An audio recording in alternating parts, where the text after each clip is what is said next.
Yeesh. It'd be nice if I turned on my mic, right? That'd be nice, right? Hey, he figured it out. He turned on his mic. Let's get it, Jack. Let's go. All right, so. All right, let's get it. Today. I want to introduce a new series called One and Done, where we basically just feature one video. It's pretty long, and we just gonna do commentary throughout that whole video. And yeah, it's about to get wicked. Best believe that. But without further much ado, y'all already know what it is. Hey, welcome to the Fungal Jungle. It's your friendly neighborhood mushroom man. It's your boy Max Struman, and hey, we back in the building, baby. We back in the building. So, like I said, without further ado, we gonna jump into this video. And like I already, man, y'all already know what it is. Y'all already know. So check me out. So this video is actually going to get wicked, chat. I don't know if y'all really know what type of timing I'm on, but this video is entitled "The Femcel Who Shot Up the School to Impress Nashville." Oh my God. What the hell? The Femcel Who Shot Up the School to Impress Black Women. The Nashville shooter. Chat, I don't even know what to expect, but this is crazy. We normally don't hear about women doing stuff like this. This is normally some like we know who does this. We know who does this stuff. But without much being said, we're gonna jump into this video. Let's do it.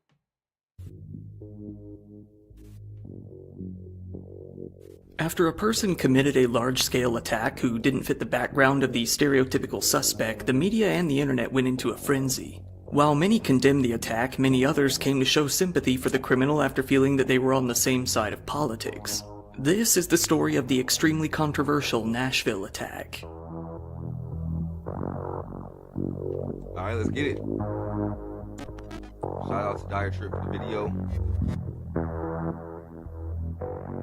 Today's story is a complicated one, and it involves a lot of sensitive topics related to gender that are really hard to cover without making everybody angry, and I do acknowledge that I'm still probably going to make people angry no matter how I cover it. Long story short, the subject of today's video was pretty unsure about their own gender identity, and many people throughout the story continue to refer to them by different names back and forth. By the end, they even come to flip-flop on which name they're using themselves. So without getting too deep into it, I'm just going to refer to them as they throughout this video and use their last name just to make things more easily digestible in a narrative form. With that out of the way, let's get started at the beginning.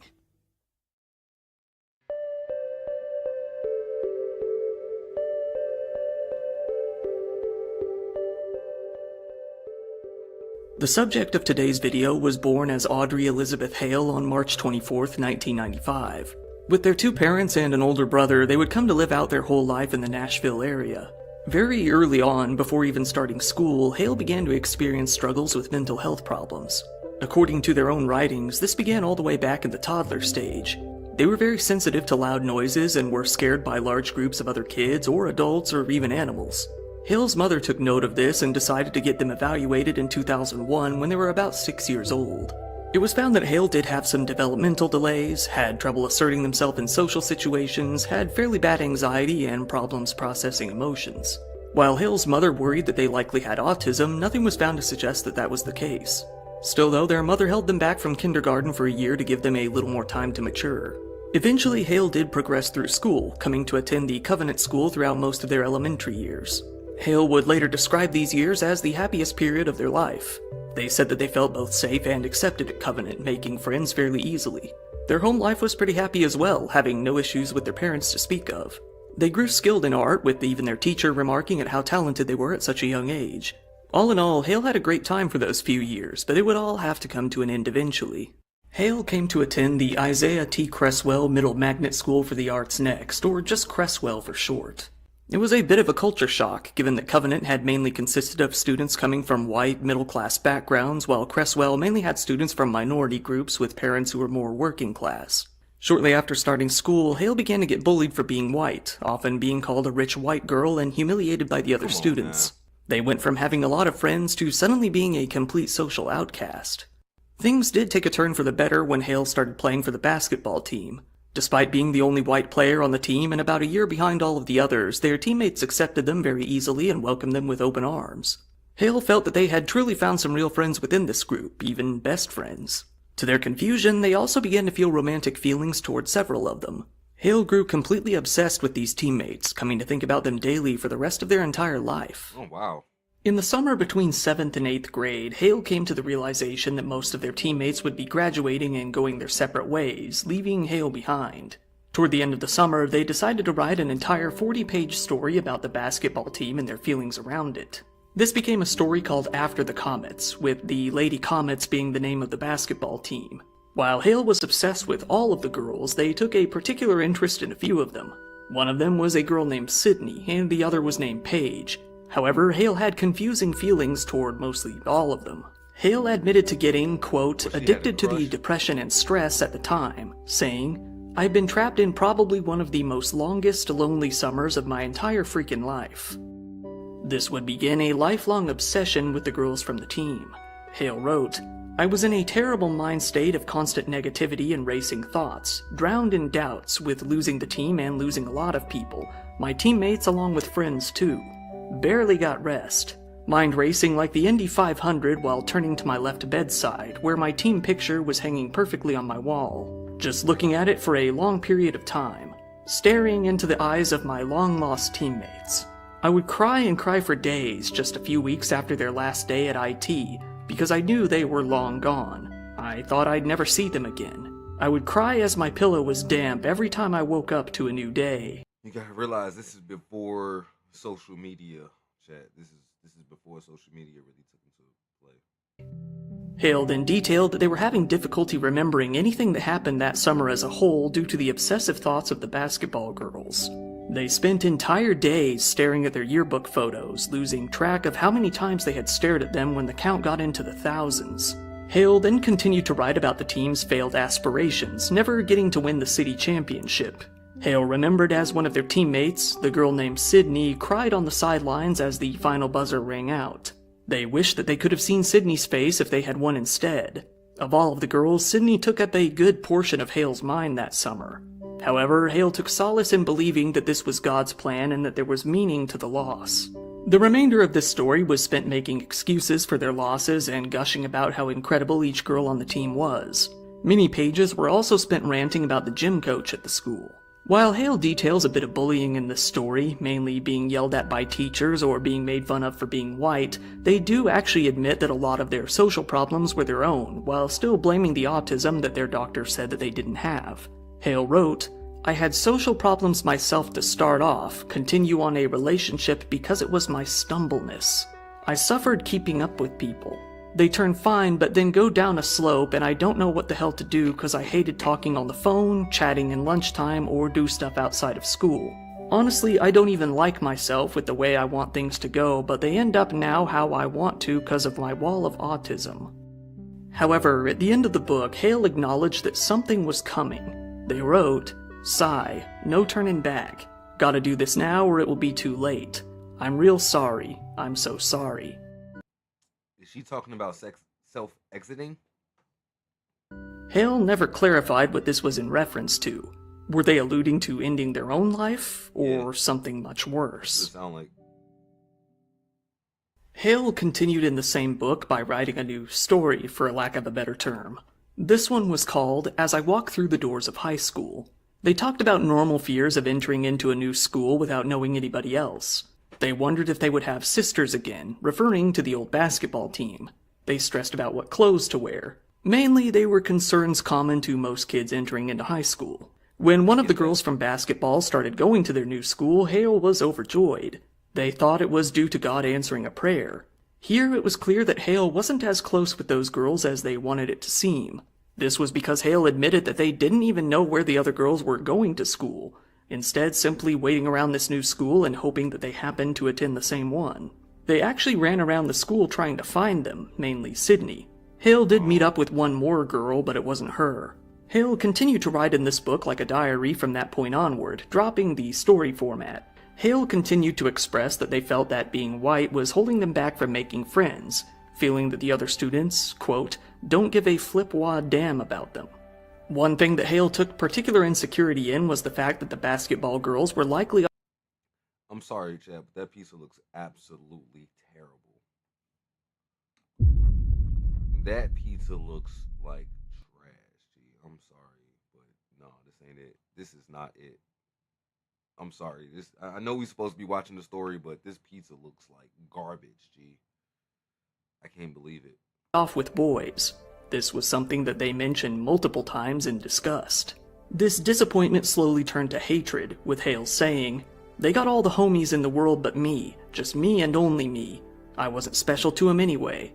I never thought I was special to them from the very damn start. Took advantage of me, didn't pick me up when I've been down, thrown into a ditch of deadgery, concealed in my own obsessive past all weak and shy and shit. Just liked me for being a white kid. Later, Hale continued, why do they...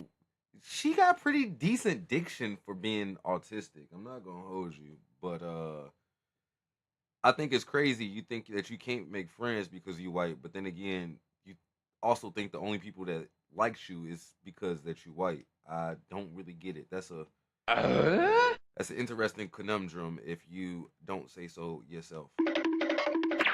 Yeesh. They care. They don't care about the damn lady comets. They damn don't. They're too invested in the treacherous high school party living to even think about or bring up, most importantly remember. Again, Hale grew jealous of boys, adding, you have a damn boyfriend in the list of complaints. Hale admitted to wearing the other girls' jerseys to feel their presence, writing, Wow. I wore your legendary jersey and you think there's no passionate meaning or reality that I freaking looked up to you and meant it. I'm going ballistically, uncontrollably insane. Hale continued to... Hey, play Stan by Eminem, G. This is what this is turning into to me, G. This is turning into Stan, G. On my mama, man. Play the track. Rant about feeling abandoned by these girls for several pages, who likely barely even thought of them anymore. Surprisingly, it came clear that Hale didn't really even associate with the basketball girls outside of practice, unless you count watching them go about their day. Hale wrote, but the thing that excited me most of all every day within every morning was seeing my dear loved teammates that I tried my best to recognize them whenever I got a chance, even if it was only for a second. Seeing them here, seeing them there. In the cafeteria, in the hallways, see them even running errands every now and then. But why not? I see them in the bathroom. Hale didn't mention hanging out with them outside of practice even once, or really even talking to them in any meaningful capacity. In fact, they admitted to the contrary. Quote, I never really at all spent actual friend time with them because I didn't communicate. I didn't show. It was like love and interestedness in complete overmasked disguise. Nothing I did except on that team almost 3 damn years ago. 3 damn years. I didn't have their phone numbers. Hid myself from them when they were present because I was scared, and they were in classes I wasn't in since they were all sophomores. These rants about missing their teammates continued on for many, many, many more pages, showcasing a clear pattern of extreme obsession. Hale attempted to write some letters to these teammates, even planning the order of who they would give them to. Hale, according to the writing, did hand over one of these letters, saying, I have everything and anything I could think of, every speck and detail of what she had to know, and I hope she'd understand how much I put value into it. Hale later confronted this girl in the parking lot, asking her what she thought of the letter. She responded awkwardly. Bro, now she pressed her. She say, hey, I know you got my message. Hey, what was she doing? Like hiding behind a bush, like waiting for her? Bro, like what is you on? You can't be just popping up on me, bro. They say she pressed her in the parking lot. Like yeah, bro, I know you read my love letter. I know you read it. Ain't no way in hell, bro. This is crazy, G. This is getting wicked, chat. It was sweet. I thought you didn't care. Clearly implying that they weren't that close. Hale took it to mean that they should have made an effort to connect more. Hale then continued by giving a letter to another one of the girls, confronting her in the hall while she was with friends and handing it over. Hale got a response. Bro, that's not words, bro. This method acting ass. Bro, look at this paper. No, ain't no way in hell, chat. Ain't no way. Oh, wrong one. Ain't no way in hell, bro. What is she writing, bro? She's not writing absolutely anything at all. That's insane, bro. Motherfuckers really be method acting over here, bro. Later on, this girl said that being white didn't matter, told Hale that she would recommend them for the basketball team in high school, and left the door open to talk again at some point. All in all, a pretty simple letter. Regardless, even with only this, Hale was overjoyed. They mentioned to I'm tweaking. All of this is like AI stock footage. Like, I get it. I get it. Oh my god. I guess I'm the idiot. the girl later that it made them cry, to which the girl seemed very puzzled. Hale then grew angry and felt that this girl didn't really understand them at all. Now they were afraid to even give the letters out. The next letter went to Sydney. They exchanged some awkward greetings during the exchange. The next day, Sydney hadn't written back. This was when Hale made the mistake of saying, "Oh, you don't have to," something they would later come to regret immensely. Due to this, Hale came home and vomited. Hale then wrote a poem about how much they loved black people, notably using written Ebonics. It is a rough read. It says, "The only white girl that was loved and accepted from an all-black team. No white girl would have gone through an inspiring team experience than you. No white girl would have been more blessed and would not ask for anything else than that. You changed this white girl's basketball life forever. Treated me so sweetly regardless of being a white girl. You all will never understand how now it all means to me. This white girl loved this black team. This white girl loved black people like you. I didn't care that you were black. I infatuately loved you for the heart you had, not the color." Hale ended up writing something very racist against these black friends, however. In a journal, they wrote, "My sisters found me as a loner stray and let me in with them like Tarzan and the gorillas." Bro, what? Gee, what? That's not what you talking about, G. You on crazy timing, bro. That's not how you coming, bro. You talk about how much you love black people, and then you drop this shit on the next page? What? Come on, bro. Hey, you gotta lock in, G. You gotta lock in, Miss Hale. Come on. Hell. Hale concluded the book with a collage of their own photos from their basketball days, along with one photo of the team and what appears to be cut-out excerpts about them from a yearbook. Throughout high school, Hale struggled to come to terms with the fact that their former teammates were moving on. Nah, G, she got a crazy person smile, G. I'm gonna keep it a buck. I'm gonna keep it 1,000 with you, G. Look, her face look like come here, little fuck. Yeah, on my mama, G. With their young lives. The girls had gotten new interests, made new friends, and moved on to different schools themselves. Their new circles were fairly different from Hale's. As much as Hale tried, they couldn't vibe with these new groups, leading to a feeling of isolation. Hale began to think about ending their own life for the first time around this point. Noticing that something was wrong, their mother took them to the hospital again to be evaluated. This led to Hale coming to see a therapist regularly. This therapist noticed that something was clearly wrong with Hale and sent them for a psychological evaluation. It was concluded that they suffered from major depressive disorder, generalized anxiety disorder, dysmic disorder, a specific form of depression that causes low self-esteem and loss of interest, social phobias, and anger management issues, and that they were underdeveloped emotionally with poor social skills. Again, it was concluded that Hale didn't have autism despite them continuing to self-diagnose with it. Regardless, they came to regularly attend therapy and take medication for the other problems. When Hale graduated from high school, they started to attend a college for art called Nasi College of Art and Design. Art college called Nasi? Bro. What the fuck? Bro, are you serious? What the fuck? Like, y'all know the mustache man, like wanted to be an artist first, right? I don't know. Maybe I'm reaching, chat. Maybe I'm reaching. But Nasi art school? I just don't know, chat. Like, yeah, man. I feel like this is backwards Hindu coded. They later wrote that they actually had no interest in moving on to college, given their past experiences with bullying at school, but that their mother made them, feeling that it was the only chance they had at ever living independently. On the first day of class, Hale had an outburst after being unable to create a password on the computer, leading to them storming out of the room. However, being interested in art, Hale was surprised to find that the classes were actually pretty enjoyable. At the same time, though, they lamented that their previous basketball teammates from middle school were only drifting further and further away. Aside from the occasional social media post, communication with them was becoming near non-existent by this point. Hale began to rant about the girls, saying that they were bad friends who had abandoned them. When one of Hale's previous basketball teammates, a woman named Paige, set up her new email at her university, Hale was able to figure out what it would be by looking at other student emails and sent her a message immediately, before Paige had even looked at the account.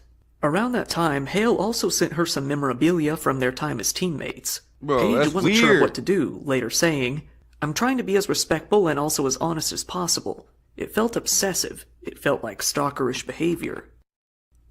Yeah, bro. Okay, so a little bit about me. I played, like, I guess, Pop Warner football from 3rd grade all the way through high school, right? We were the best in the division almost every single year. If any one of you guys ever sent me anything talking about, hey, remember the good old days? Bro, I'm calling the freaking police on you, bro. Nah, bro, it's not that deep, bro. It's not that deep, bro. The glory days that we had in 7th and 8th grade, man, bro, we 30 now. We grown, bro. That was cool when it was cool, but it's like, yeah, nah, bro, don't get me wrong. I still got the memories and stuff. It's like, y'all always got a special spot in my heart, but like, golly, man. To send memorabilia from way back when, though, that's absolutely insane. She right, that is stalker behavior. That's stalkerish. And I can't really look past it, G. That's absolutely crazy. Skip it up and down. Little did she know, Hale's strange behavior towards her was only starting. Hale continued to stay in college for quite some time. This brings us up to 2017, when they were about 22 years old. Hale was becoming more stressed, more lonely, and more clearly mentally ill. Their body weight dropped to an alarmingly low level, something both their mom and their therapist made note of. Hale agreed to go to a clinic to be treated for anorexia for 6 weeks that summer.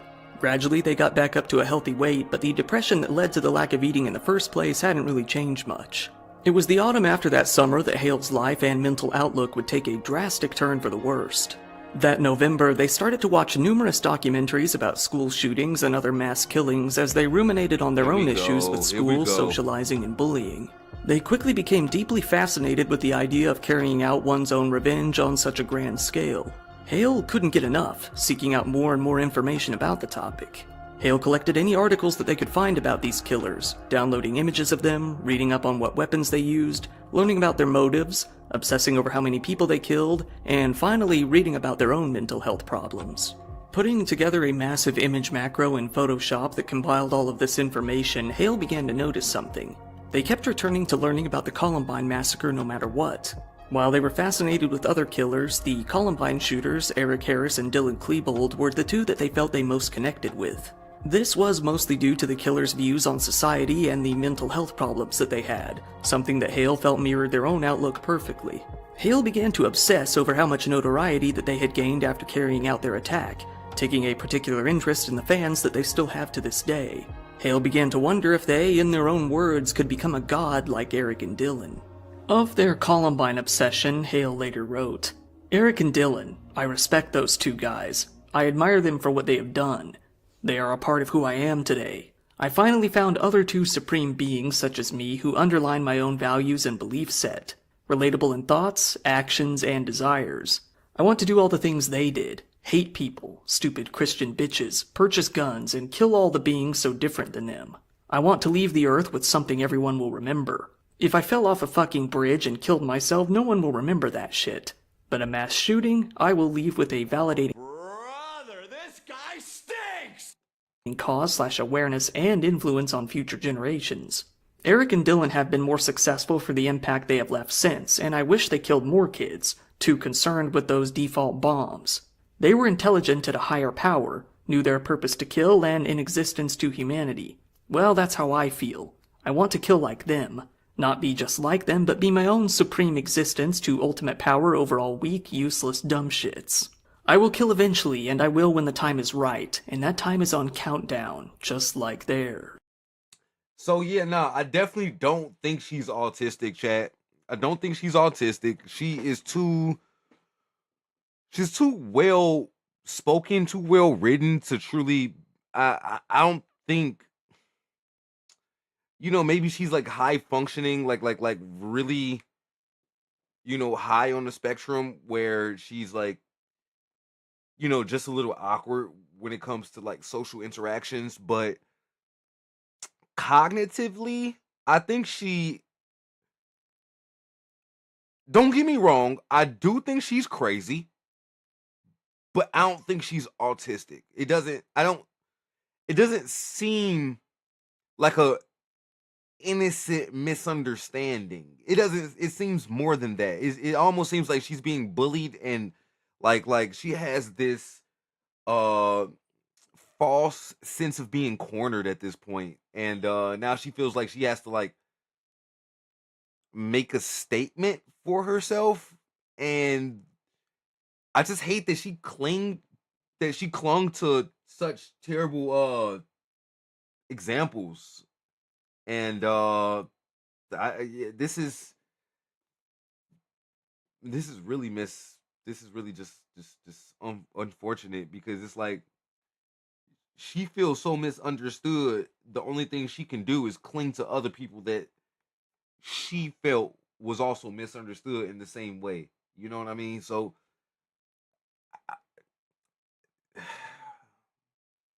this could have completely been avoided, chat. This could have been avoided, chat. In turn, Hale began to grow disgusted with mass killers who didn't achieve that same level of notoriety. They began to feel a particular sense of negativity towards killers with low kill counts, calling them amateurs and saying that they didn't deserve respect. They said that their pathetic attacks made it harder for people like them, Eric and Dylan, to carry out what they called godlike intentions. After obsessing over these types of crimes for the next 6 or 7 months, Hale began to fantasize about committing an attack of their very own in the summer of 2018. They began to write about how they were growing tired of being ignored and alone, saying that this was due to their own self-diagnosed autism. They began to rant about one of their previous basketball teammates for having a relationship with a man instead of them. This was the catalyst that made Hale decide that they needed to do something that would get them noticed. No, she has a personality disorder. That's what it is. She doesn't have a mental like she doesn't have a cognitive disorder. She has a personality disorder. So think of like bipolar, schizophrenia, BPD. It's like yeah, no, you not like slow or like off. You are just detached, bro. You just so disassociated with reality that it's like I can't explain the negative sides of it. Like absolutely. She's just off the rocker, bro. She needs to be on different medication than what they're trying to get her to be prescribed to. Like they keep trying to push this autism angle, but like that's not what it is, G. She needs some like Klonopin. She needs some Prozac or something, man. Don't get me wrong. I'm no psychiatrist. I'm no therapist. I'm no none of that.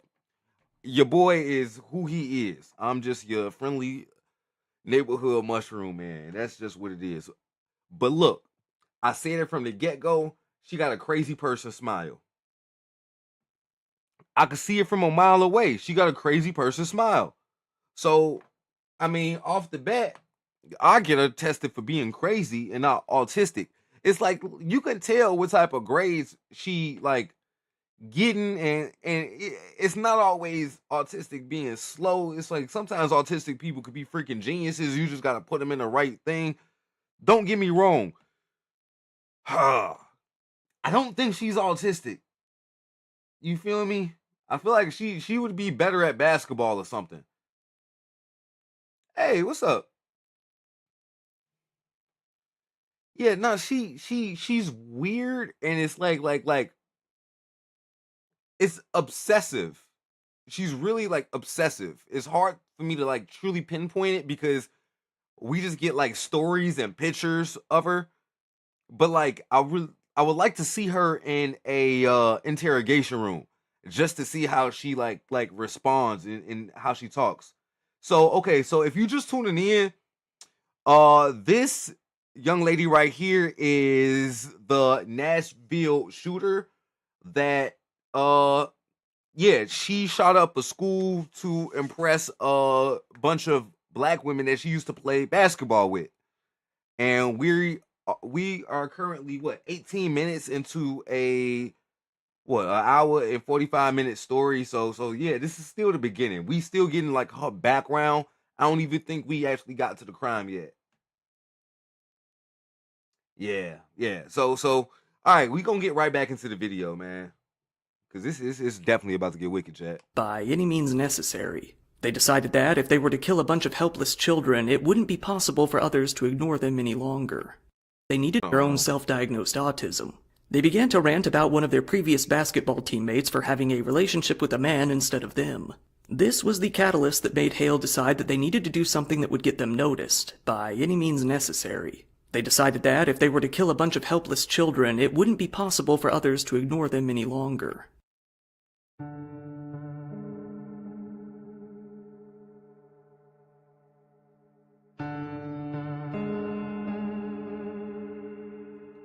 While Hale was continuing with therapy and medication, their anger, sadness, and nervousness only continued to grow, and that would make itself very obvious over time. Around May of 2018, Hale started writing in a new book. This one was very disjointed. To start off, it began with artwork, hand-drawn comics, and poetry. However, cracks in this cutesy, happy exterior soon began to show. Hale began to write a sentence, that being, all work and no play makes Audrey a dull girl, over and over. Yo, nah, bro. Nah, G, you weird, man. This is nah, G. This is not how you coming, bro. And over again for an entire 2 pages. They began to document their further descent into depression with artwork demonstrating how they felt. Hale continued to self-isolate, only going to areas that they were interested in when they felt that there would be as few people as possible. Hale began to believe that their only true friends were their stuffed animals. They gave them their own names and personalities and began to take them everywhere. It was around this time that Hale also began to get into illegal activity for the first time, coming to shoplift from local businesses fairly often, calling it a shopping addiction. Usually they would go for video games, toys, Pokemon cards, and art supplies. They justified all of the theft as being acceptable. Another crazy smile. Look, this is another crazy smile.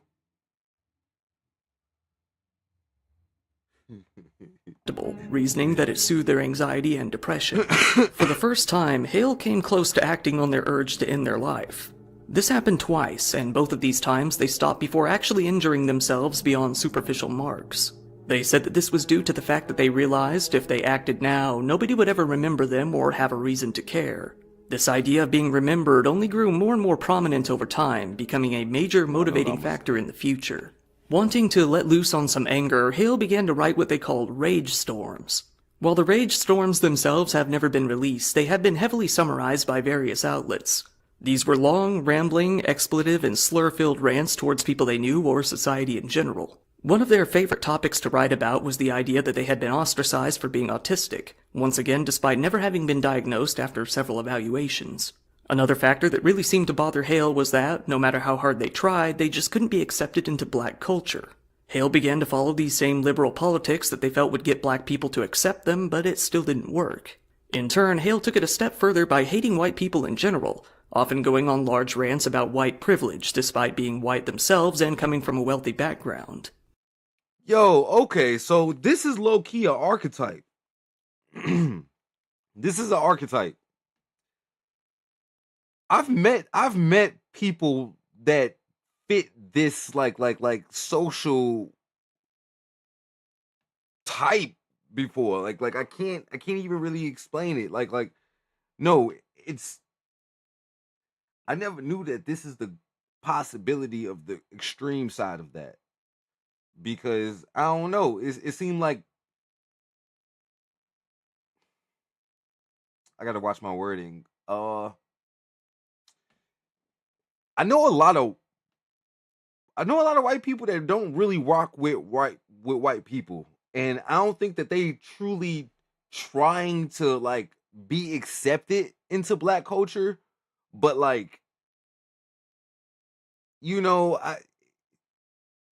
this is new. This is new, and it kind of like just threw me for a loop for a second because it's like, wow,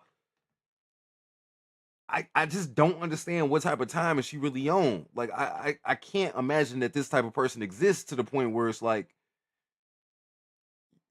I I get not rocking with the things your people are known to do. I get it. I do get it.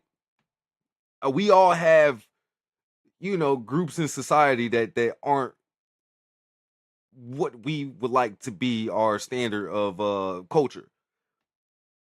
But to go to this extreme is it's truly mind-boggling to me. I really just can't wrap my mind around it. A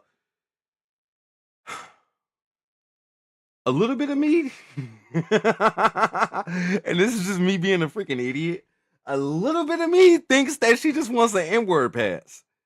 A little bit of me just thinks she wants an N-word pass, and not even to be like mean about it. I just think she thinks it's truly cool, and she heard a lot of people say it, and she still hears it, and she wants to be a part of it. And I get it. I do get it, but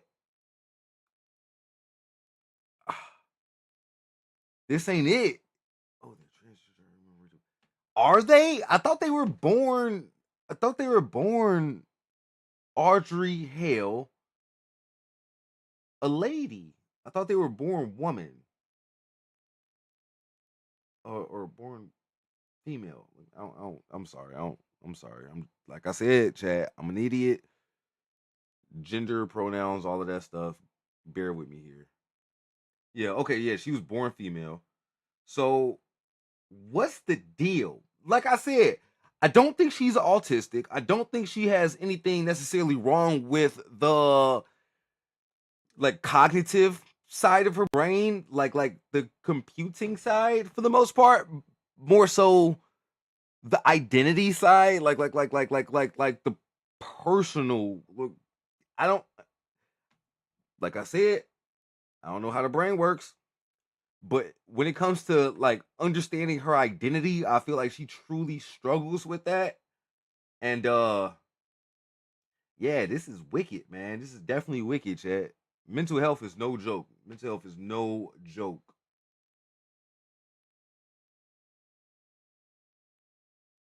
Okay, so this might actually come along within the story that they transition because that was a disclaimer that the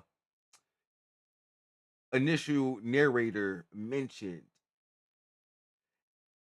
They also disclaimed that eventually throughout the story that they would also switch between current names and dead names to the point where it almost contradicts itself. So like I said, we only what 30 minutes into the story, 21 minutes into a 41-minute story. So we only scratched the surface.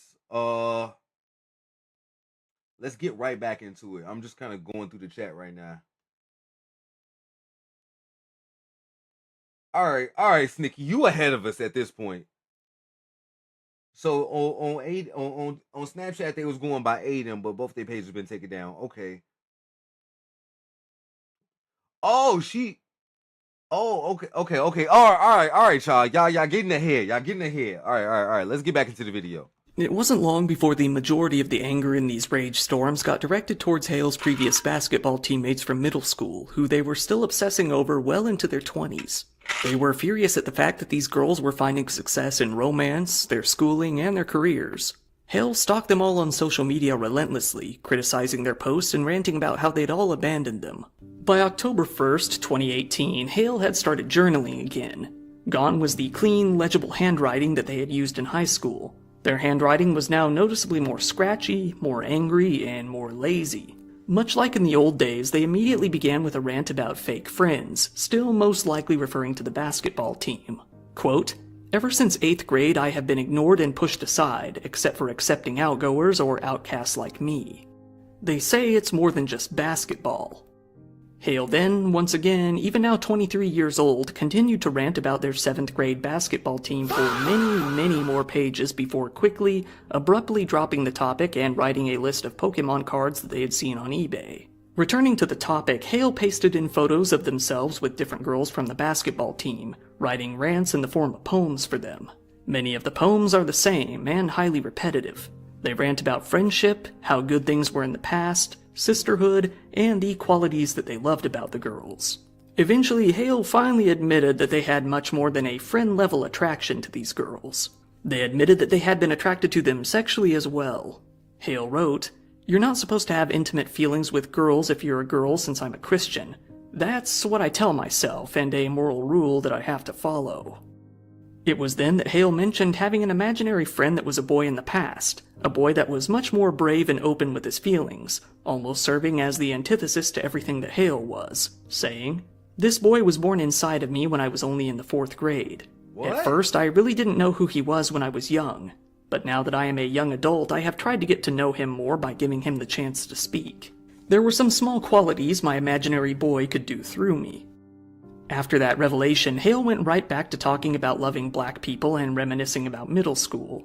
However, they said that black people didn't love them back, writing, "They didn't want to love me, rather judge me and laugh at some white girl piece of gay shit who appeared gay by wearing guy clothes." But shortly after admitting to only wearing guy clothes because the tightness of female clothes was uncomfortable.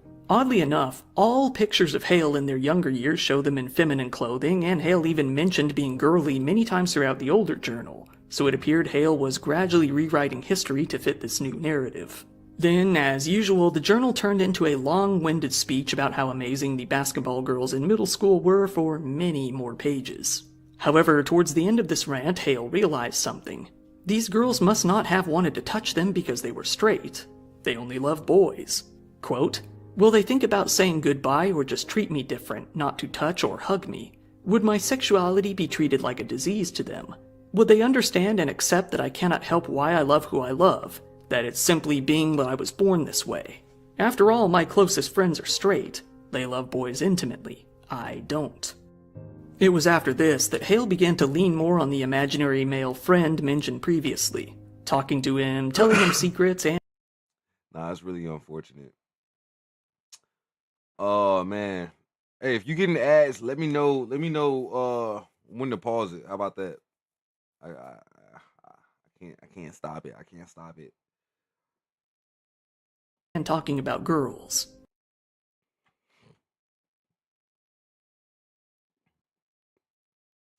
So it seemed like she been feeling like this for a long time, and it's really unfortunate that, like, yeah, no, you born this way. You can't help who you love, and that's just really unfortunate, But you gotta look at the bright side and realize that, you know, I don't know. I don't know. I'm just trying to see a bright side. Uh, you realize that you different, you realize that you different and you realize that you know what you want, and you should be able to conduct yourself in a manner to actually achieve your goals. But you got to realize that everybody not on the same timing that you on. So you know, I don't understand why she did not continue the pursuit of basketball. It seems like she really enjoyed the camaraderie of being around the team.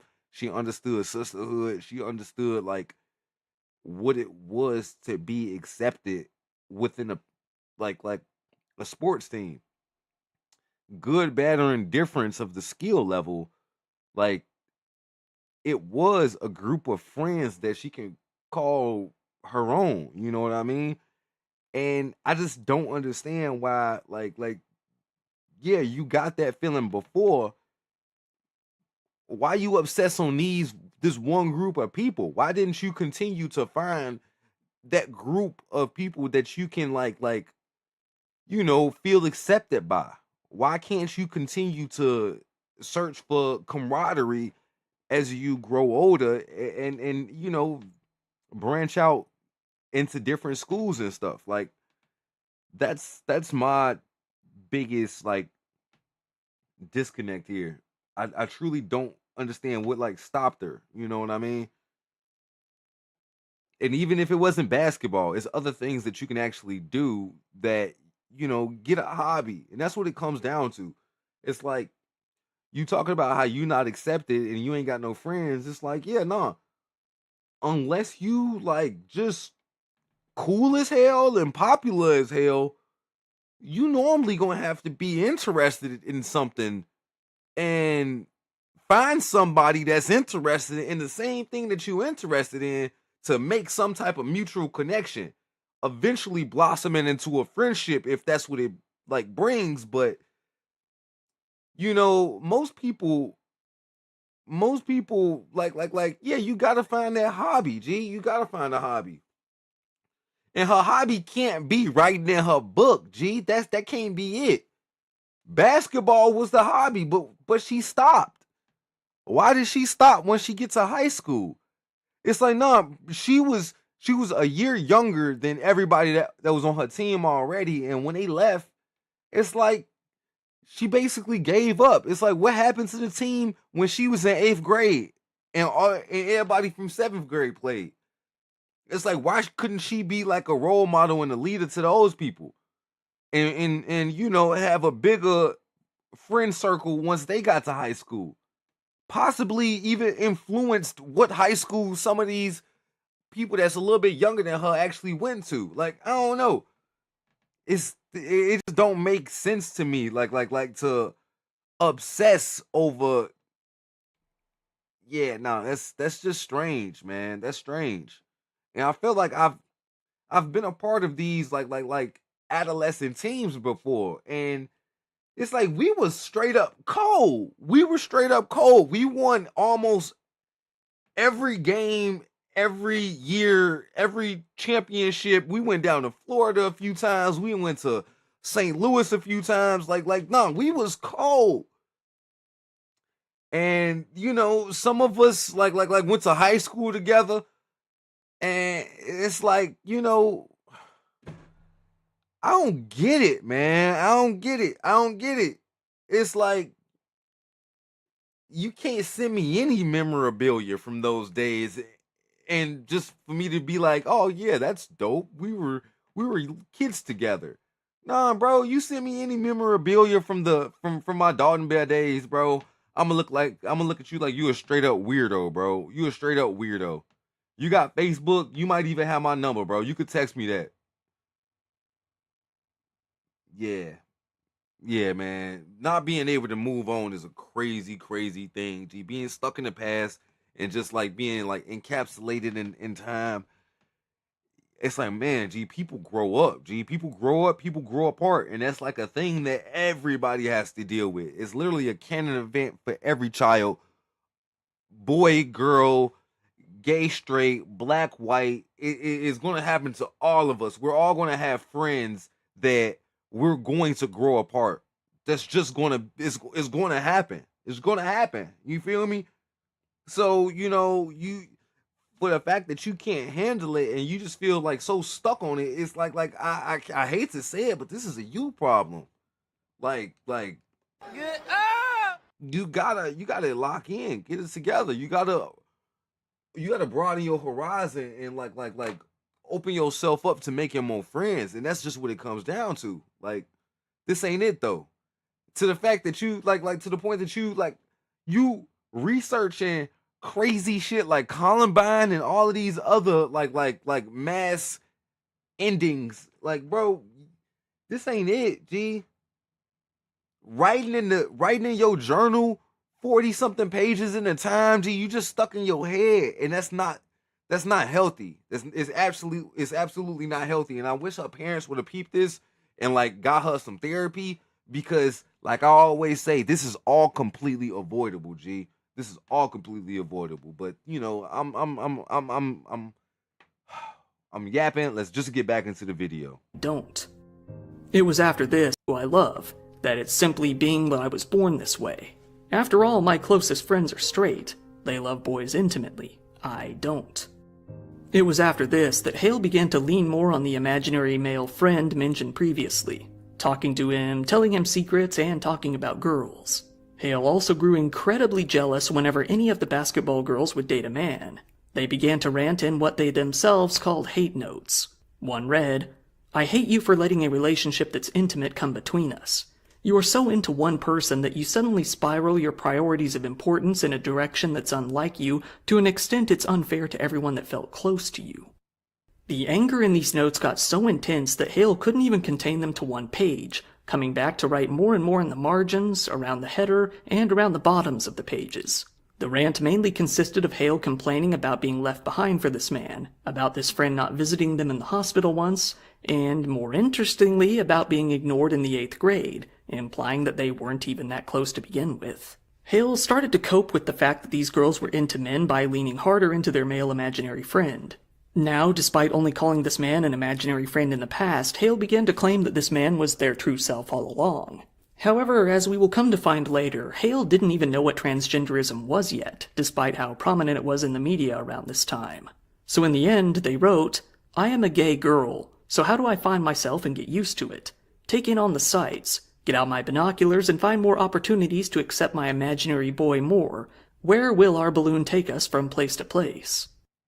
Later, Hale began to feel that maybe, just maybe, the basketball girls would see them more as a friend if they were a male.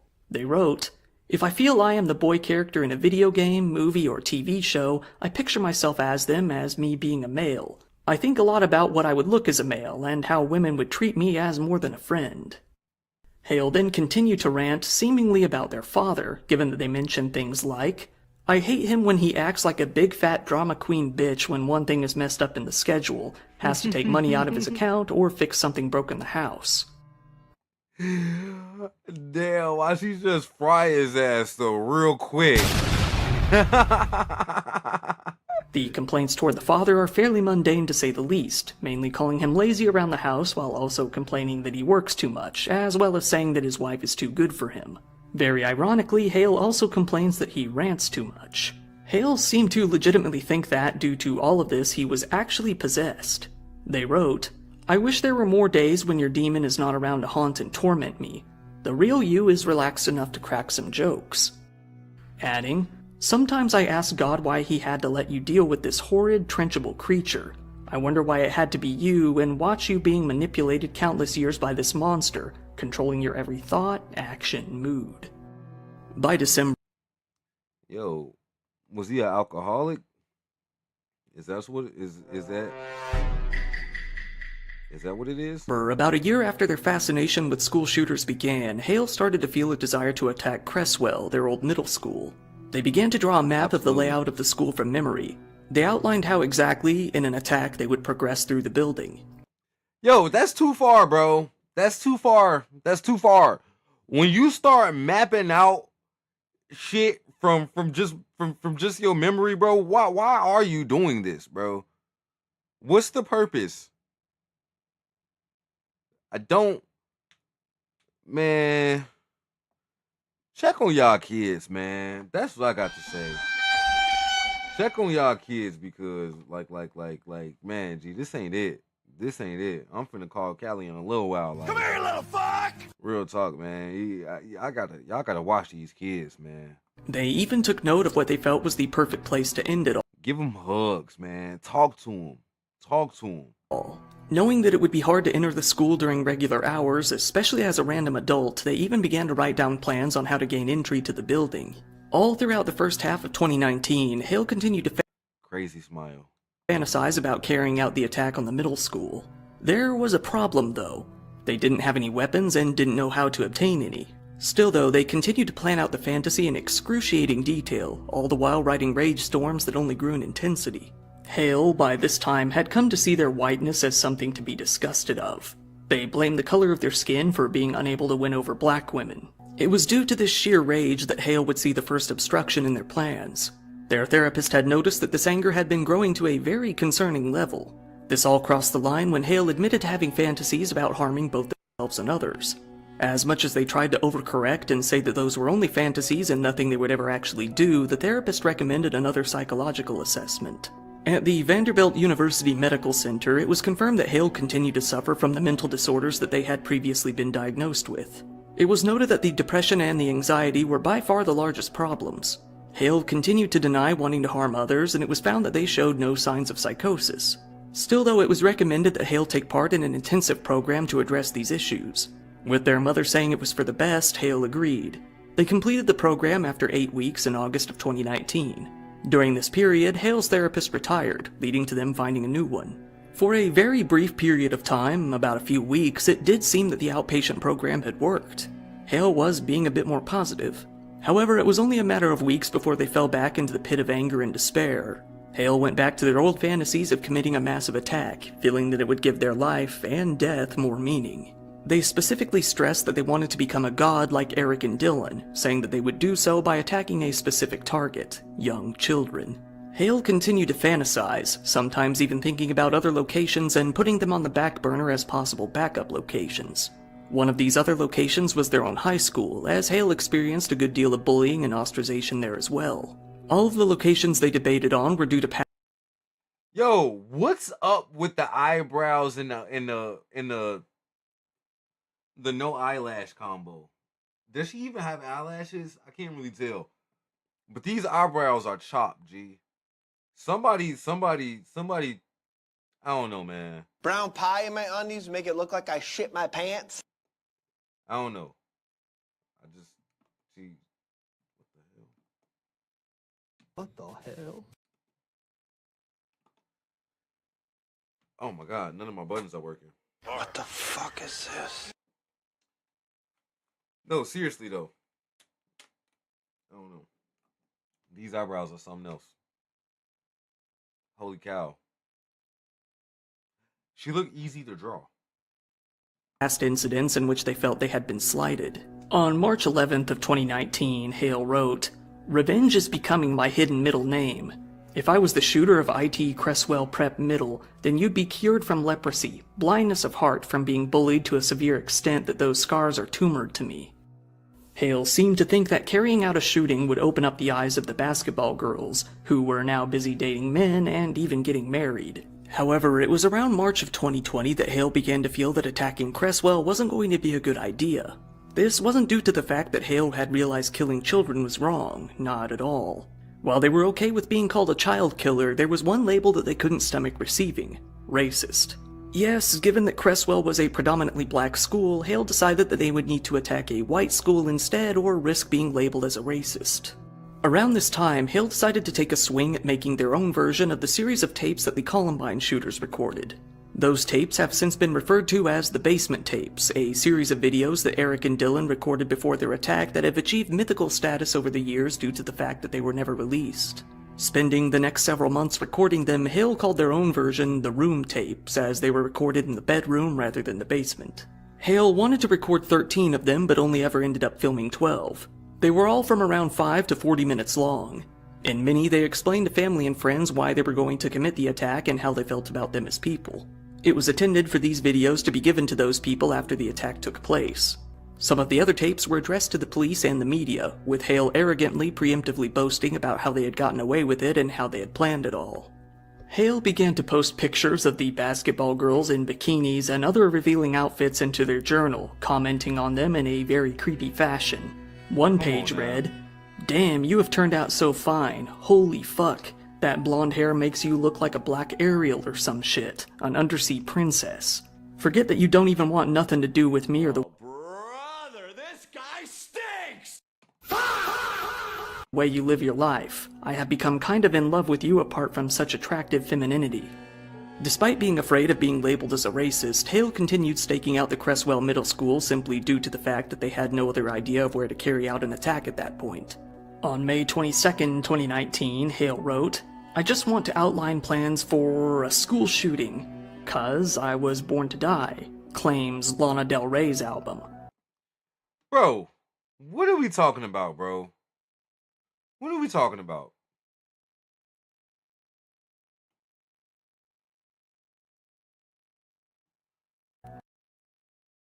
I was born a nobody like Roxas myself. Kingdom Gee, yeah, no. She definitely just going on a like this weird emo trip, bro. She talking about Roxas from Kingdom Hearts, bro. Oh my god, G.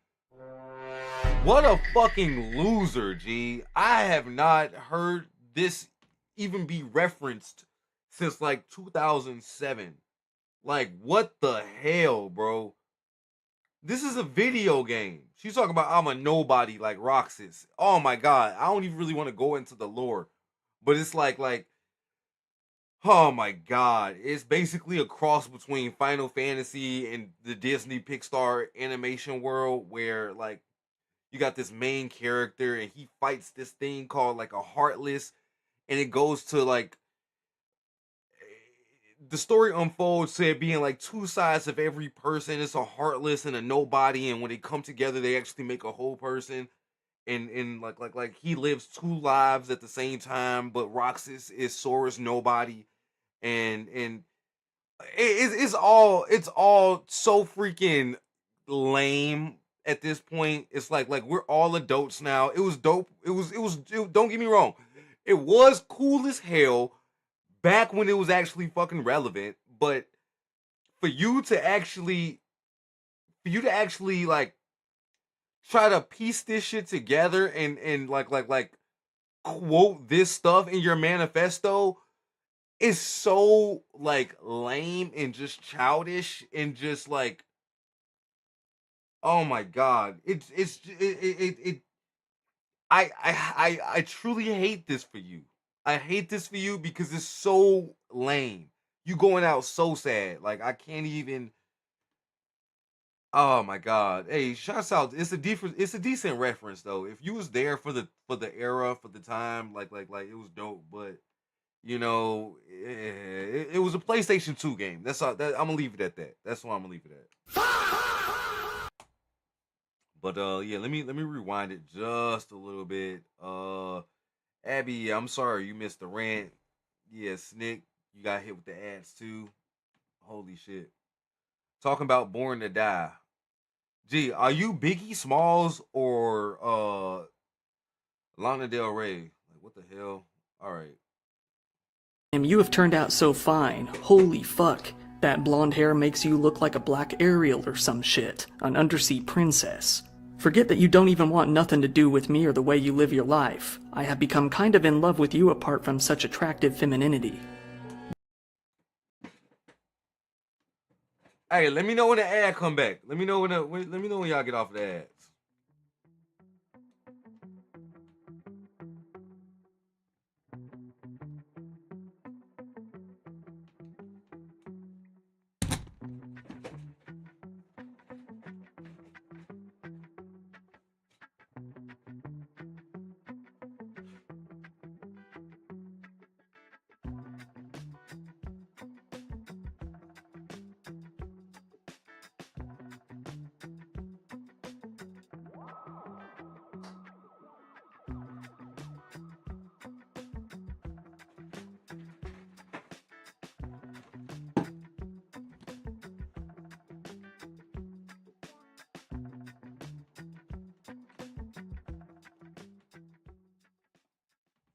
Despite being afraid of being labeled as a racist, Hale continued staking out the Cresswell Middle School simply due to the fact that they had no other idea of where to carry out an attack at that point.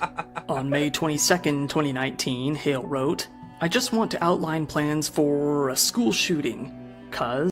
Hey, nah, bro. Snick, you need to get your money back, man. I don't know what to tell you, G.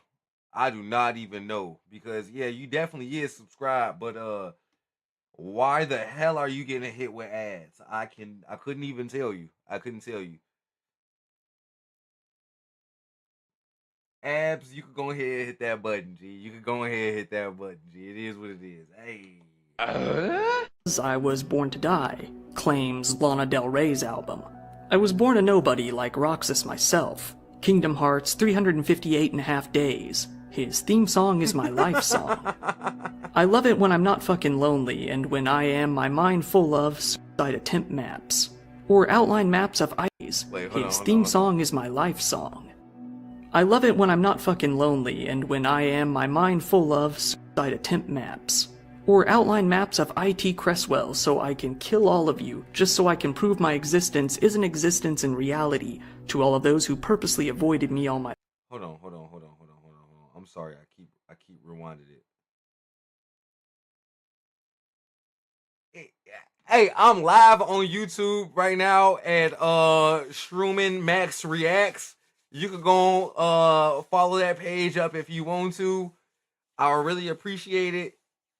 One click of a button to take your boy really far. You never know what you can do. But yeah, no. They keep blanking out words, and I'm kind of like I don't know. I'm kind of skipping around mentally. It's hard for me to keep up. Art's 358.5 days. His theme song is my life song. I love it when I'm not fucking lonely and when I am my mind full of suicide attempt maps. Or outline maps of IT Cresswell so I can kill all of you just so I can prove my existence is an existence in reality to all of those who purposely avoided me all my life. They went to the school and took pictures of the surroundings and the entrances after hours. Feeling they might have to force their way in, they tested the strength of the doors to the building as well. Eventually, Hale was able to get into the school, although it isn't known how, and take photos of the interior to use in map making. Hale wrote, "The devil is ever so near me. I can feel him. I am his prototype of mockery to laugh at whenever I turn against God in all my cursing, temptations of suicide, thoughts of homicide, fantasies of being the most hated and infamous school shooter, and now even cursing in his own name. I have been under chasms of becoming fascinated with guns, school shootings throughout the years. The shooters themselves, I believe I feel those same feelings they felt, feeling at the very bottom and treated the way surrounded by a bunch of bastard brats in middle and junior high. I feel I share their fate." On November 15th, 2019, Hale wrote a hit list in their journal. While it only contains 4 names and— Bro, why she got Donnie on the list, bro? Skip it up and down. That's not the button. Bro, why she got Donnie on the list, G? Come on. Hey, she got him as number 2, G. Gotta get him out of there. Holy cow, bro. 2 of them have been redacted. We can see at the top of the list was Donald Trump. Underneath are 2 blanks. Given Who was number 1 in the other one, though? That's who I'm curious of, because she had the whole school. She had Donnie, and then she had the whole Cresswell middle prep, bro. She going hard, bro. I don't even know what type of time is she really truly coming on, but like I'm just curious of the first 2 names. G. in their journal. While it only contains 4 names and 2 of them have been redacted, we can see at the top of the list was Donald Trump. Underneath are 2 blanks. Given reasons that become clear later on, it's safe to assume that at least one of these was their father. The other could have been their mother.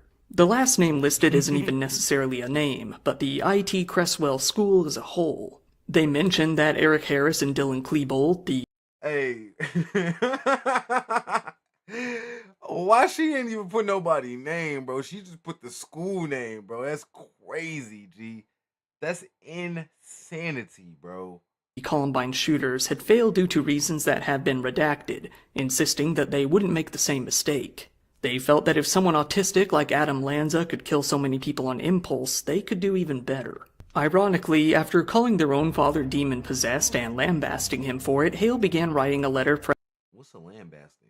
from the perspective of a demon who was possessing them. It went on for several pages. It is written to be very performative, almost as if it was meant to be seen later on. It starts with, "Hi, I'm Demon." Much of the writing is about the demon being stuck in Hale's body and either trying to get out or complaining about Hale's boring life. Hale finished off the demon letter by drawing a doodle of a demon and some cliché 666 art. The thing is, we know she draw better than this. We know she draw better than this, chat. She way more talented than this. You can do better than this, baby girl. Like, for real. And for the fact that you got these upside down crosses looking like swords, like, I just don't get it. I don't get it. This ain't edgy to me. This ain't it. This look like a Rick and Morty character. I ain't gonna hold you. Artwork, saying, "God help me, I've been a rebel. From God's little prophet to Eric and Dylan's secret cadet. Half wishing my life was at an end, half dying. I could kill those bastard adolescents." Hale, struggling with their own gender identity, began to hate church. However, for the time being, the hatred seemed to only be directed toward church itself and not religion. They wrote, "My church doesn't accept gay people, so therefore I hate all of you. Churches who have the rainbow flag outside I will maybe enter, but church overall is pointless and a waste of time and should be destroyed. Some mass killers have got similar thoughts in mind like how I think, and have proved their thoughts made flesh to the world. You Christians/non-believers think that they are evil and wrong, but you are not aware of your own darkness and sin." This hatred toward only the church was confirmed later on the page, where they said, "I know for a fucking fact all of you need Jesus, including me, not just the mass killers and murderers, mentally fucked sick people. You fuckers are no different."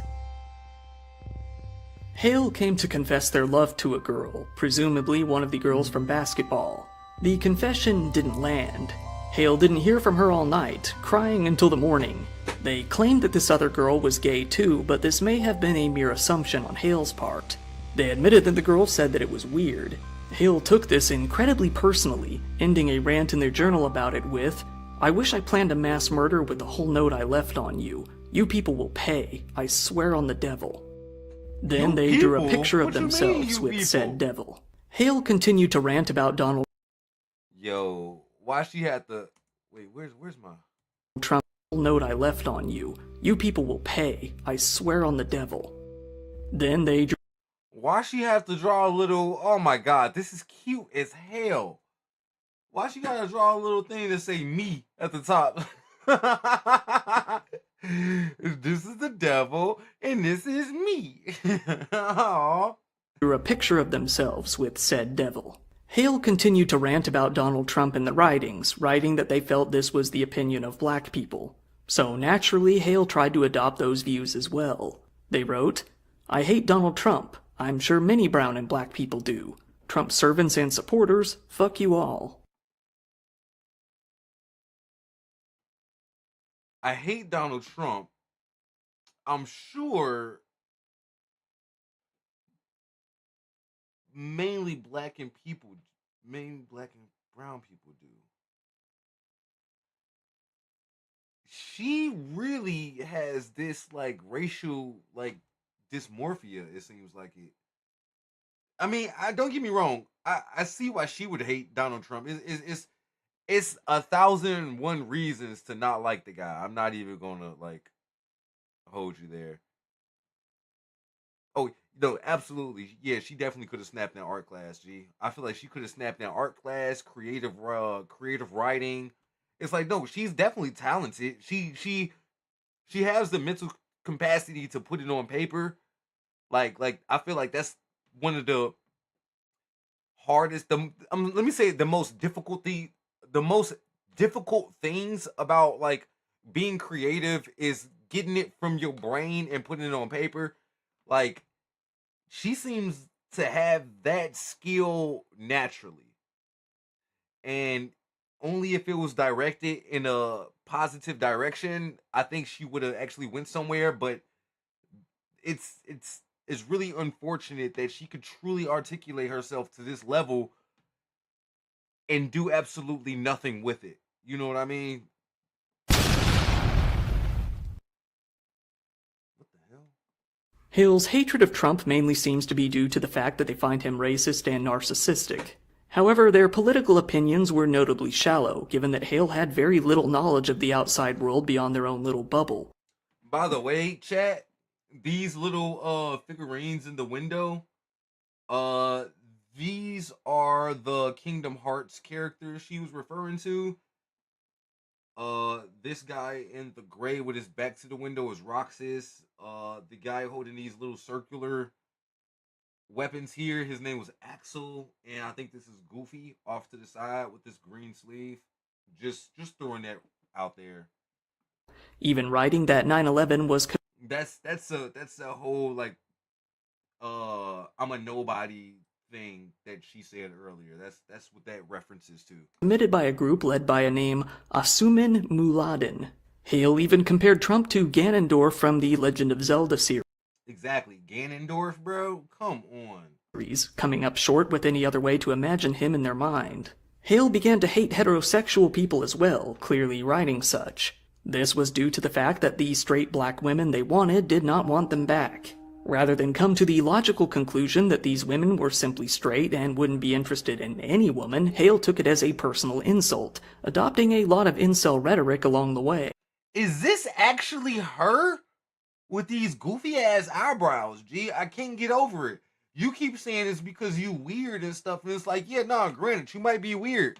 But like, yeah, you too hard on yourself, G. It's like how you make yourself look. It's like okay. You want people to be attracted to you. Why don't you try your hardest to like be attractive? Like I get you want to be who you want to be, and you want to dress how you want to dress, and design yourself how you want to, however you feel, and you want somebody to love you for that. But that shit ain't working, baby girl. That shit ain't fucking working. They all think you weird. They all think you a psycho, stalker, weird girl. That's what everybody's saying about you. Why you double down on this shit with these fucking eyebrows, bro? Why do you continue to do that shit? It's like, bro, if you like ladies, that's cool, G. It's a whole community that rock with that, G.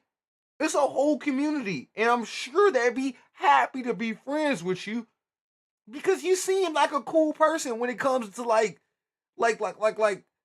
making up stories and drawing pictures. It's like, bro, you would thrive in the anime community, G. It seemed like that's what you like into, but for some reason you just can't click. You just can't click, man.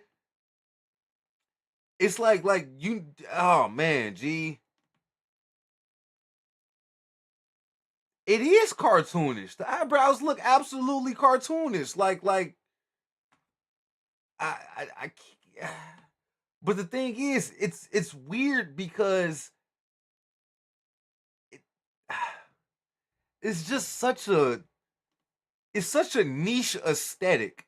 It's such a niche aesthetic, and when you're trying to sell this to black women that you don't even think are into women at all, it's like, gee, yeah, it seems weird, G. It seems weird, G. It's forced. It's forced, and it seems weird. It's like, why don't you try this with people that you think that would like reciprocate your look better, that would reciprocate your energy better, G. It's like, nah, bro, even if they was into other girls, bro, even if these black girls by chance was off into other females, G, you gotta realize that you coming too hard, G. You going too hard too right off the bat, G. You going too hard right off the bat, bro, to the point where it's like you literally have to just meet somebody that likes that aesthetic already, bro. You this is not a, you don't have a thing to like grow onto somebody, bro. I don't know. Maybe I'm the idiot. You know, yeah, I'm gonna keep it a buck. Y'all know I am. Y'all already know I am. But it's like I just think it's a lot to bring for the crowd that she's trying to sell it to. That's all. That's all. They even came to rant about the friend zone. One entry states, "Heterosexuals, I hate you female straight people. You're no fun and no painkillers to my gay pain I hate, but not as much as you. I say I don't hate myself." Gee, she's spitting though. You can't say she not a goddamn poet. She said y'all are, what the hell? "Heterosexuals, I hate you female straight people. You're no fun and no painkillers to my gay pain I hate."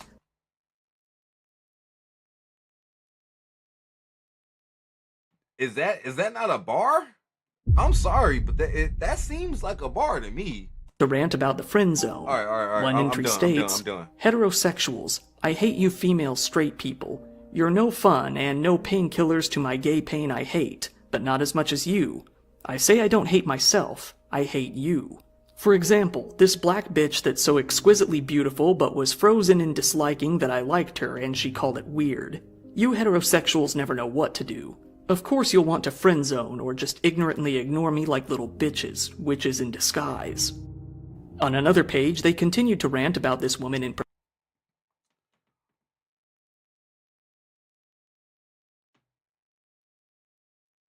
Okay. Well, yeah, that could absolutely be a possibility. Sneaky. Holy cow. know what to do. I Of course just- you'll want to friend zone. Bro, it's so much to unpack, G. It's so much to unpack in this, G. It's so strange. It's like, yeah, no. You want them to like you for who you is, but you also know what they would like, bro. This black bitch that's so exquisitely beautiful but was frozen in disliking that I liked her and she called it weird. You heterosexuals never know what to do. Of course you'll want to friend zone or just ignorantly ignore me like little bitches, witches in disguise. On another page, they continued to rant about this woman in particular, ironically with, you need serious therapy for how unstable you are.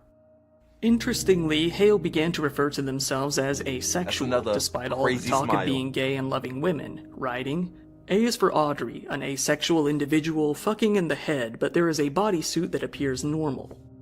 This idea of asexuality didn't stick around for very long. Hale started trying out dating apps in hopes of finding black women to no success. Again, they theorized that they would be able to get these women if they were actually a man. If there was some way to become male, they thought that would open the door to get any straight woman that they wanted. That's not how I believe you supposed to move as a homosexual individual, bro. I think that's highly insulting to both communities, the straight and the gay. And to trick your potential partner is absolutely crazy, bro. It's absolutely Mephistophelian behavior, and it should be against the law, in my opinion. I think it should be against the law to like.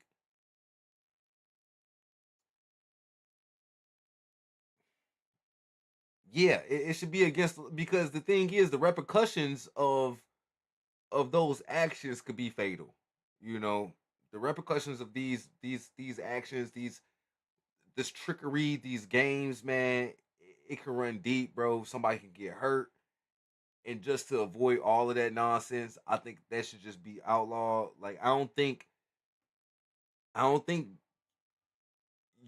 you should be able to dress up like a lady to get men who aren't subscribed to that lifestyle. You know what I mean?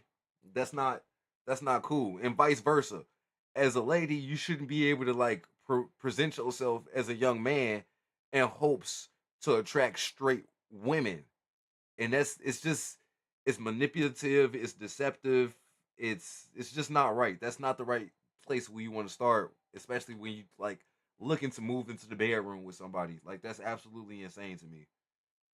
They wrote, I swear to God, straight black bitches are so hard to get.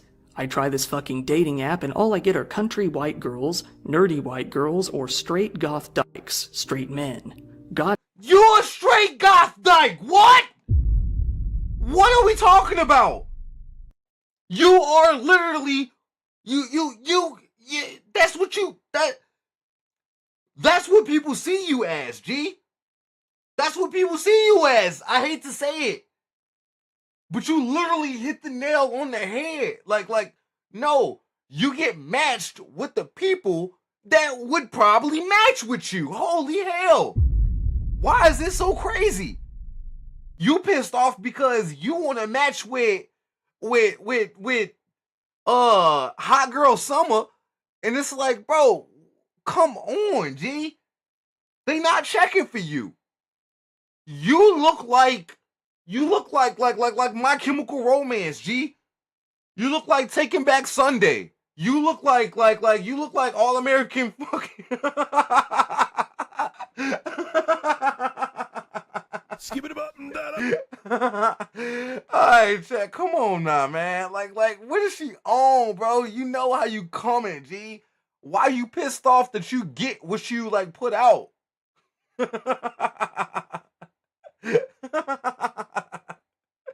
Come on now. Alright, let's lock in, chat. Let's lock in. Straight black bitches are so hard to get. I try this fucking dating app and all I get are country white girls, nerdy white girls, or straight goth dykes, straight men. God damn it, it's because I'm not a straight, sexy black man. Wait, straight goth dykes? Is that not an oxymoron? Am I? Gee, I'm not crazy, Chad. I swear to God, I'm not crazy. I'm only reacting to what is coming through my ear holes. So listen, she said straight goth. And it's like, come on now. Come on. Come on, bro. What are we talking about, G? It's like you know what you want, but she might be autistic, chat. That might low-key be it. She low-key might be autistic, G. It's like, I can't call it, man. She all over the place, G. I really wish I had this, like, free of a mind when it came to like just writing stuff down. I ain't got this. I really wish I could just like throw stuff that's in my head onto paper like super duper fast. Oh my God. I could tell that she writes at an incredible speed and probably thinks even faster. And that's why she's so jumbled up in the head. But golly, man, it's about to get wicked, chat. I can already tell. We ain't even getting to the juicy part yet. We ain't even get there yet. She's still a lady right now, so hold on. It's about to get wicked. Best believe that. We gonna lock in though. Let's get it. Fucking dating app, and all I get are country white girls. Yeah, exactly. She hating on people instead of finding her own crowd. G, that's exactly what it is. G, nerdy white girls, or straight goth dykes, straight men. God damn it! It's because I'm not a straight, sexy black man. Then I'd have all the black women I want. Ramping up in anger against the black women who had rejected them, Hale came to believe that shooting up a majority black school would be appropriate for what they had experienced, feeling that it would be a perfect method of revenge. They wrote, "I think of killing people at all those black schools who hate me. I hate bullies of my past. I hate people who are ignorant and stupid, like they just say shit without thought." Hale also came to justify the idea of killing children in their own mind and on paper. What? They felt that the kids actually deserved to die, No! using the Sandy Hook children as a reference. Hale said that every kid at Columbine deserved death, despite the fact that none of the kids killed in that massacre had actually bullied the shooters. Should I mute this? I don't know if I'm gonna be able to put this up. Despite being white, praising white killers, and wanting to shoot up a black... But come on, chat. Can somebody just agree with me that this smile is crazy as hell?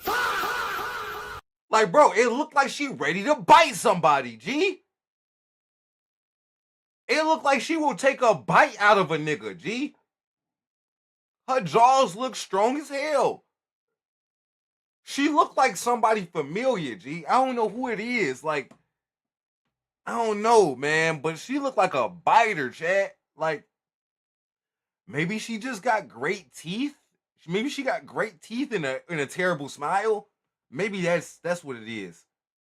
She got great teeth and a terrible smile. Somehow. Crazy combination. But it happens to the best of us. Black school, Hale then added, "My race is fucked and was immorally skewed. I guess I could say that I can be treated shitty in exchange for a mess I never created." However, Hale's white guilt really only seemed to cover black people.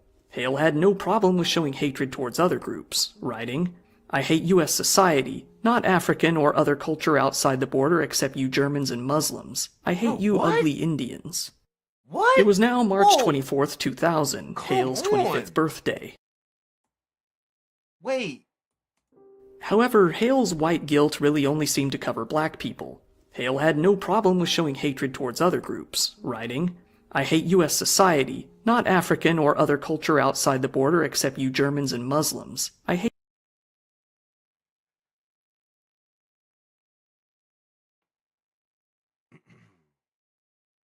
No culture outside the border except Germans and Muslims. Bro, for what? Literally for what? And the ugly and bro, oh my god. She is absolutely racist. This is racist. This is racist. Uh it's racist. It's racism with a twist because it's like she's fascinated. She's like fascinated and like infatuated with the African American race.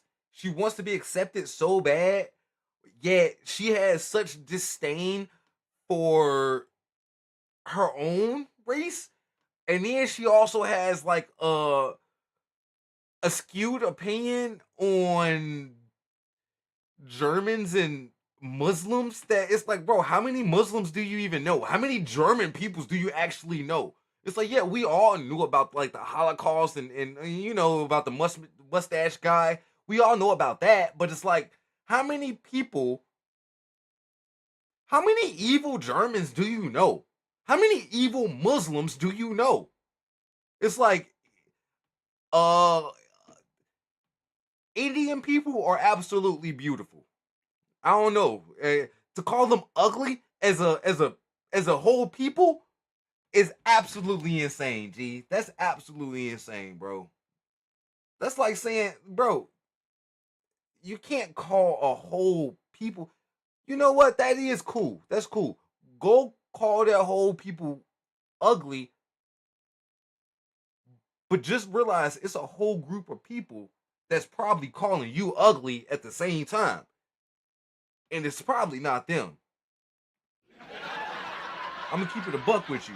You mad because a whole group think that you ugly.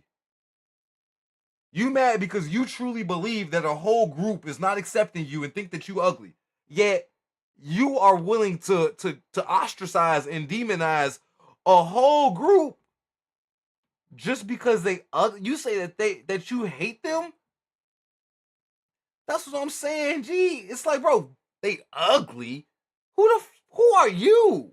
Who are you, bro? You're ugly to the people that you trying to impress.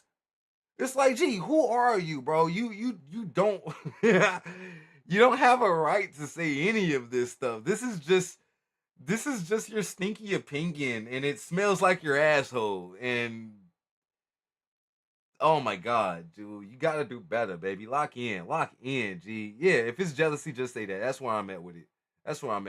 But it doesn't seem like it's jealousy. It's truly just disdain, out of pure ignorance. And my thing is just like you don't even know these people.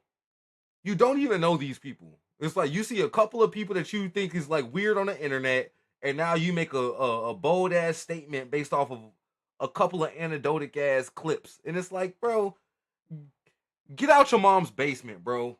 View the world, G. Shake some hands. Talk to people. Get out your circle. You'll be surprised what you meet. You'll be surprised, G.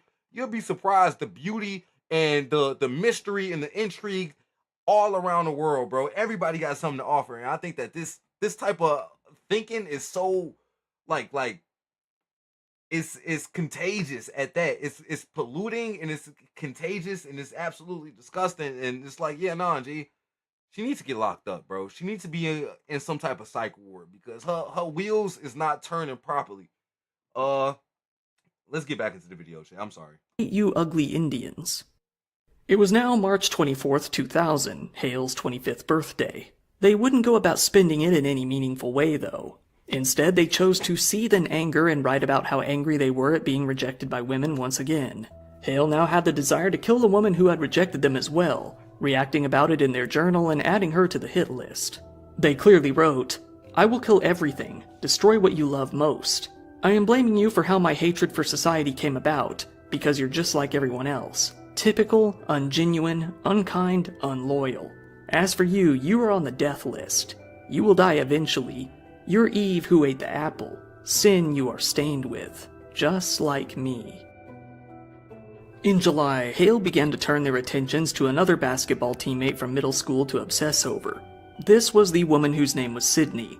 The obsession started very quickly, with Hale writing, "I love you so deeply, for I don't know how long, a love more than just being in love," only mere days after ranting in hatred and anger about the last woman who had rejected them. As with all of the previous love interests, Hale would write dozens and dozens of pages completely dedicated to complimenting Sydney and speaking of their supposed love for her. Hey, I just read the comments, man. I just read that shit, man. She cannot come to the barbecue. She cannot come to the barbecue. By June of 2020, it seems that Sydney and Hale might have come to hang out a few times. Okay, Sydney is pretty. Okay. It is what it is. The extent of these hangouts is unknown, but they were likely nothing special, if they occurred at all. In the journal entry talking about it, Hale used a very old picture of the two of them. Even if it did happen, by Hale's own admission, Sydney stopped seeing them. Hale didn't state why this was, instead simply blaming her for abandoning them as they always did. It was in September that Hale stopped taking their medication regularly, if What type of medication was she on, chat? at all, despite their therapist urging them to do so. As you might assume, this only led to their depression worsening by their own admission. On January 28, 2021, Hale started what they would call My Final Journal. It wasn't. One of the first entries was Hale celebrating that Trump was out of office while also expressing hatred for Joe Biden. The only reason they listed for this was that he attacked the NRA. Any prospects of gun control would obviously hurt Hale's chances at ever committing the shooting that they had always fantasized about carrying out. They later went on a long, multi-page rant about gun control. In February of 2021, Hale began to express a real interest in becoming a man. However, they realized that this would be tough without an income. They regretted that college hadn't provided them with a way to live on their own. Hale's feelings of hopelessness about the future, mainly financial security, only served to increase their desire to commit some sort of shooting. Like many others who had gone down the same path, they felt that, if they had no future, they had no reason not to commit an attack. It was around this time that Hale also began to admit to having an unhealthy interest in children.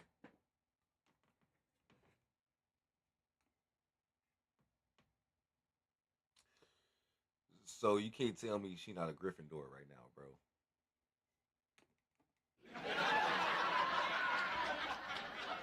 If she don't get a Harry Potter and a Sorcerer's rock looking ass, G, she got a fucking Streamer University tie. Oh my god, bro. Come on, G.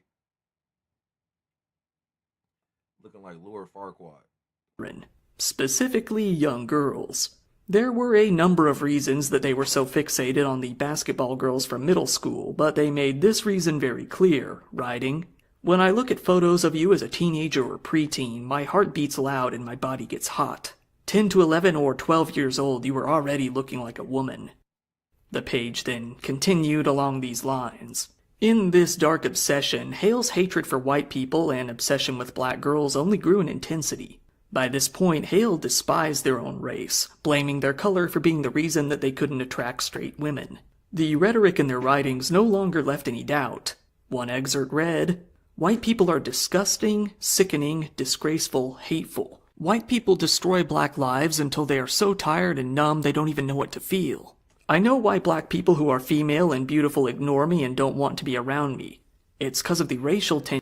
Gee, this is a terrible way to think about your own people. It's like, nah, you know people in your race are weird, bro. We all have those people. We all have those people that we truly aren't proud of, that truly don't represent the culture.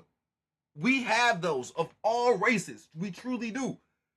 The thing is, bro, you talking about hateful, disgraceful, bro. You talking about how bad it's like, gee, why don't you, instead of focusing on the negative, why don't you try to be the positive, G? Why don't you just try to be the change that you want to see, bro?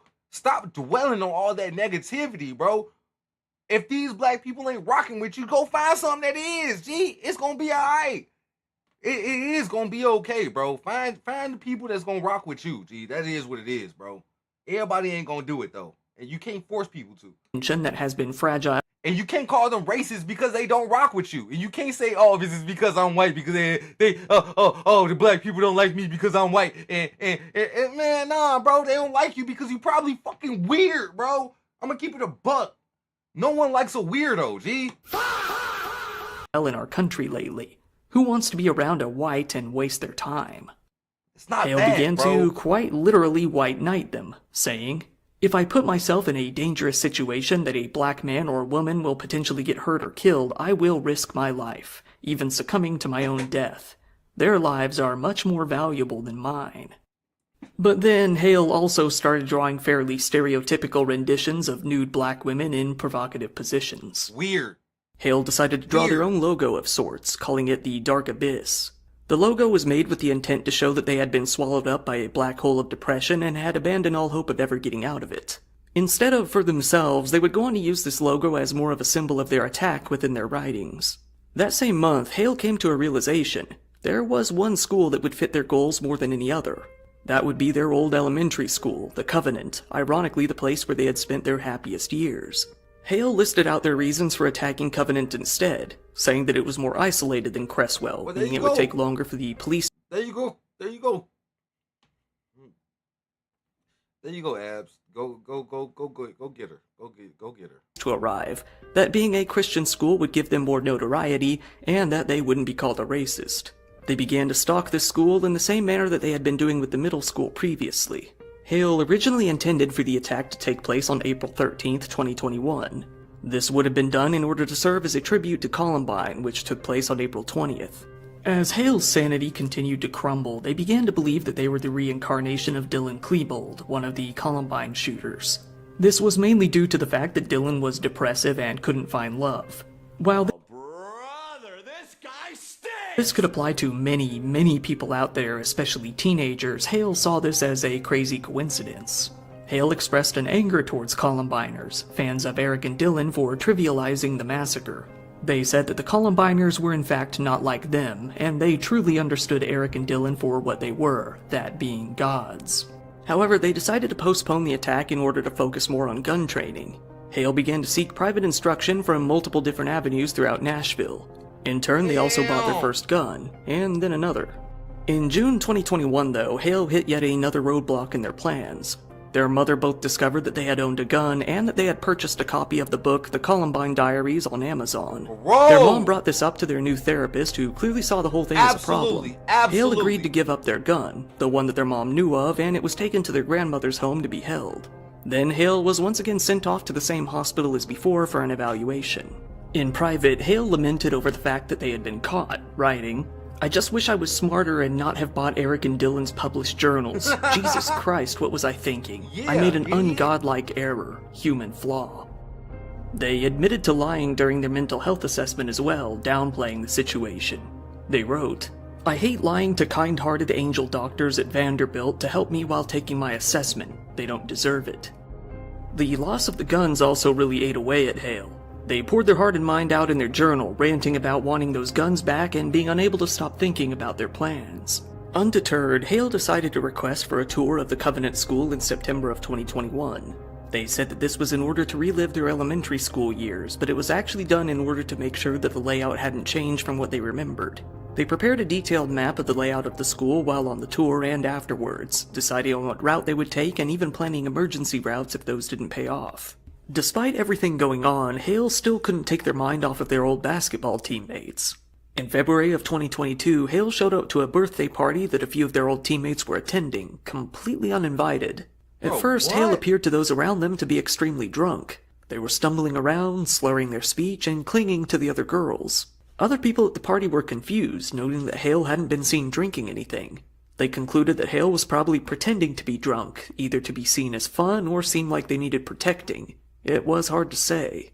Paige herself came up to Hale and asked them for their phones so that they could call their parents to pick them up. Hale quickly and sternly refused. Everyone at the party said that the atmosphere quickly grew negative and uneasy. Paige herself was so uncomfortable that she just left. Hale responded by sending her numerous messages online, begging her to return, seemingly completely sober and no longer showing any signs of being plastered. It seems that Paige ignored the messages and Hale eventually gave up and went home. Despite having so many well-documented mental health issues and known fantasies of hurting others, Hale hadn't done anything that would prevent them from purchasing a gun. While they had been committed, it wasn't an involuntary commitment. This led to Hale going out and buying some more guns with some of the little money they had left. They purchased the first of many in October of 2022. They made sure to keep this a secret from both their parents and their therapist. To buy the What is this person doing for a living, G? Well, they could just buy all of these. They could just buy all of these firearms and just like she got a couple confiscated. And just, it's gonna be alright. I'll go get some more. It's cool. these weapons, they actually used some of their leftover federal student loan cash. Okay. Now, they were much more careful to keep all of this a secret from their mother in particular. Hale's parents returned the previous gun to them a while after, saying that they needed to sell it. They believed that selling the gun would be a symbolic act that they were leaving all of this behind them. The parents were also limited by the law, given that Hale was well into adulthood and that they would have no legal rights to sell their property. Hale then went on to sell the original gun and another shortly after. This was all a ruse, as selling one extra gun they hadn't disclosed would make their parents believe that they were in good faith. In reality, they were still hiding 3 more guns in the house. At college, Hale wasn't doing anything to raise any eyebrows. In fact, school staff and some of their classmates really seemed to love having them around. Hale even won multiple awards, including one for class participation and one for being the most improved. Most of what they made when it came to art was company logos. Much of the artwork expressed a desire to remain a kid forever. The former vice president of the school even described Hale, saying, "She was very quiet, very good at school, very good at art, very good at her illustration. Everything I saw from her was very professional." Hale, hiding their true dark desires, decided to play the cutesy young woman card for all it was worth. They wrote about themselves on LinkedIn. "Aside from art, I enjoy binging on video games, watching movies, and playing sports. There is a childlike part about me that loves to go run to the playground. Animals are my second passion, so I also enjoy spending time with my 2 cats." Some students at the school said that they could have seen Hale writing children's books for a living, completely unaware of their plans against children. One of their classmates, a man only known as Cody, Bro, that's crazy, bro. A person that could possibly write children's books as like a career, if they find her journal and they see what she was possibly what she was truly capable of, gee, crazy world out here, chat. Crazy world. He said that he thought Hale was much younger due to the fact that they still dressed like a little kid and brought their stuffed animals to class. He said it seemed like Hale had an obsession with staying a child for as long as possible. When speaking of Hale's art, Cody said, "The art couldn't be more childish, family-friendly, G-rated to a nauseating degree almost." Hale came to be friends with a female classmate called Nikki, even calling her their best friend at times. At this point, Hale was romantically interested in You're a wizard, Hattie. at least 2 women, both of which were their previous basketball teammates. One of them was Sydney, who they were still making a big effort to reconnect with. Another of them was named Paige, who Hale oddly referred to as Brown Girl in a lot of their writings. Hale seemed to have a strong sense of lust towards the both of them, but particularly gravitated towards Sydney at the time. Nobody knew what Hale was really thinking behind the scenes. Nobody knew about the schools they were stalking. Hale already felt that their life was coming to a close and began to act out their life very differently from then on out.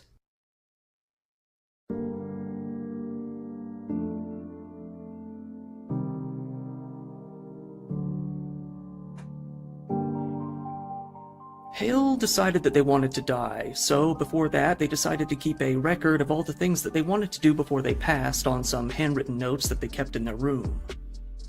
These journal entries consisted of a number of different things, such as finishing cartoon DVD sets, reading books, finishing artwork, watching all of the Studio Ghibli movies, completing a few old-school Pokemon games. She looked like a Studio Ghibli type chick, G. That's exactly what she looked like. She looked like one of them Studio Ghibli. Hey, chat, if you know, you know. If you know, you know. I'm talking, The Boy and the Heron, Grave of Fireflies, Ghosted Away, I'm not Ghosted Away, Spirited Away, god damn. Just a couple of them to name.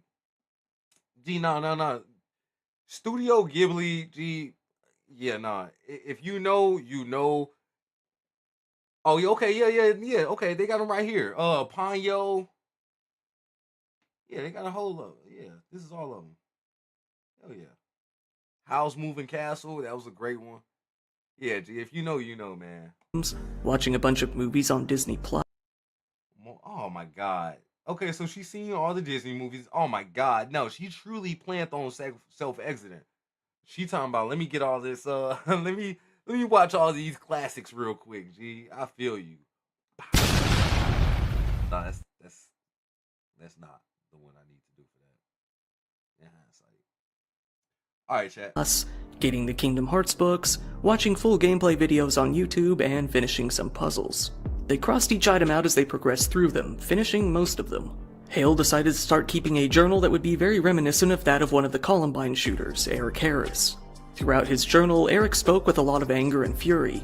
He also made a point to be as inflammatory as possible, often using racial and homophobic slurs along the way. Hale also decided to write in very much the same fashion. Throughout all of the writings, Hale displayed a clear god complex, a narcissistic level of self-absorption. They felt that they were truly smarter, deeper, and more creative than anyone else. They felt that they deserved to be catered to and fully embraced by other communities regardless of whether or not they had earned it. They often made a point to note that they were the victim in this upcoming attack, saying that the innocent people they would kill owed it to them to give them their life meaning. The early pages of this journal mainly consisted of what appeared to be notes on gun safety. Given that Hale was attending firearms training at a place called Royal Range, USA at this time, that would make sense. Many of the classes were built around self-defense, something that the notes clearly demonstrate.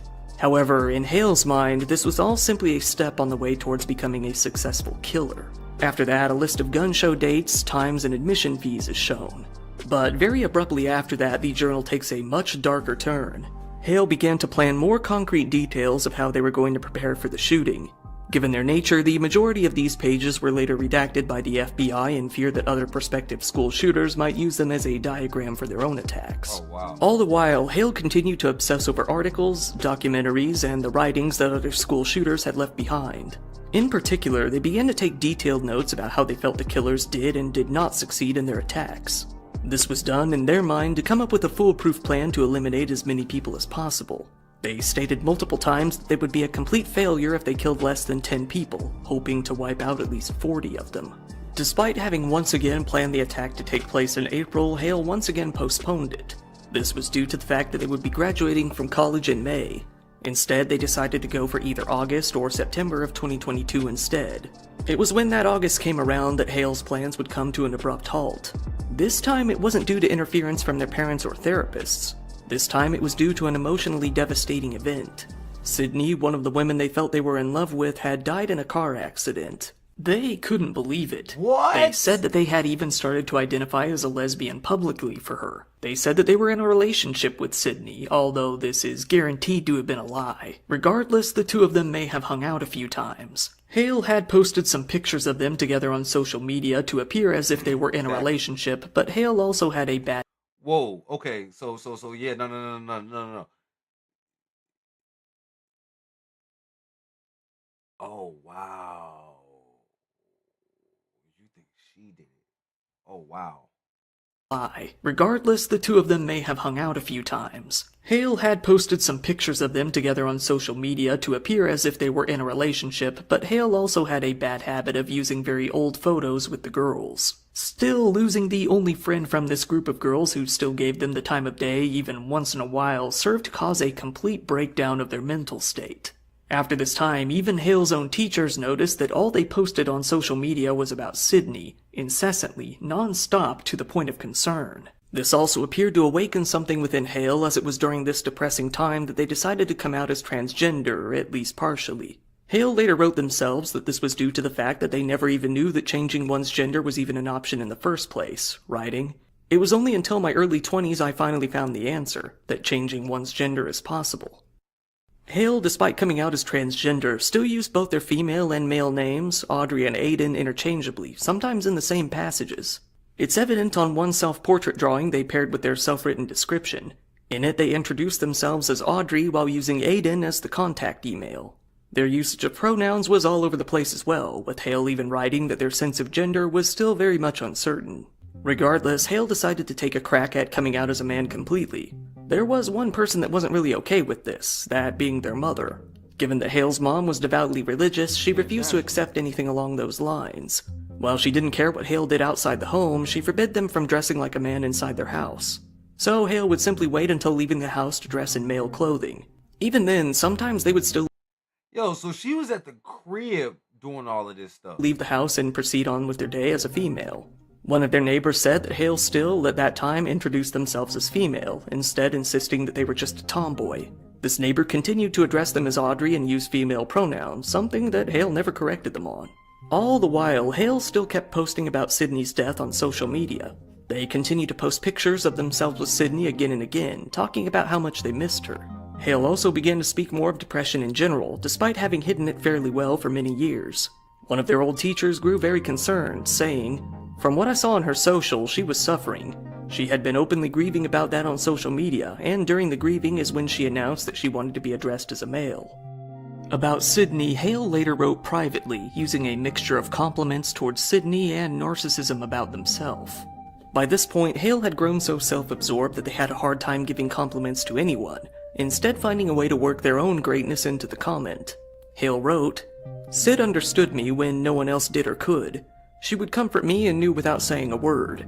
There in my mind was exceptionally rare friend because she did see me as rare, and, well, I'm much more rare than people think or know." This continued throughout August and September. By late October, Hale felt that they had recovered enough from the emotional pain to get back to work.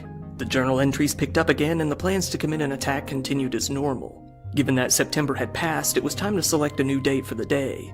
Over the past 2 months, Hale's declining mental state had resulted in them growing even more paranoid than before. They began to create multiple emergency plans and emergency targets in case something came up. Hale then decided that January 17th, 2023 would be the day that they would commit the massacre. In turn, one page is dedicated to all the preparations they would need to make the day before. However, when the 17th came around, Hale quickly changed their mind and postponed the day of the massacre, which they began to refer to as Death Day, by 1 month. Hale began to scope out the Covenant School even more, both online and in person. In particular, they were interested in finding out exactly when the school would be in session, taking note of when their breaks and vacations would occur. As they continued to watch the school in person, Hale still debating on attacking other locations.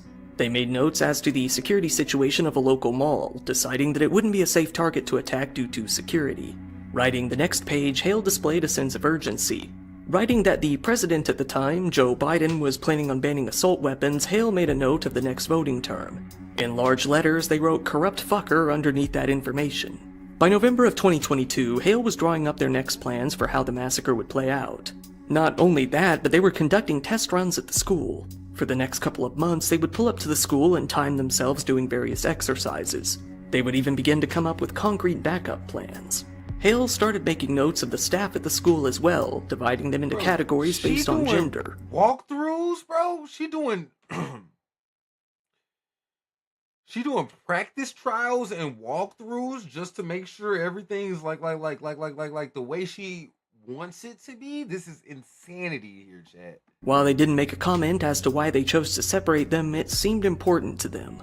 On the next page, titled Autism Shit, Hale began to rant about the negative effects of their self-diagnosed autism on their life. These included complaints such as being unable to relate with people, having no friends, having a hard time getting a job and living independently, having their parents around too much, and being angry or sad.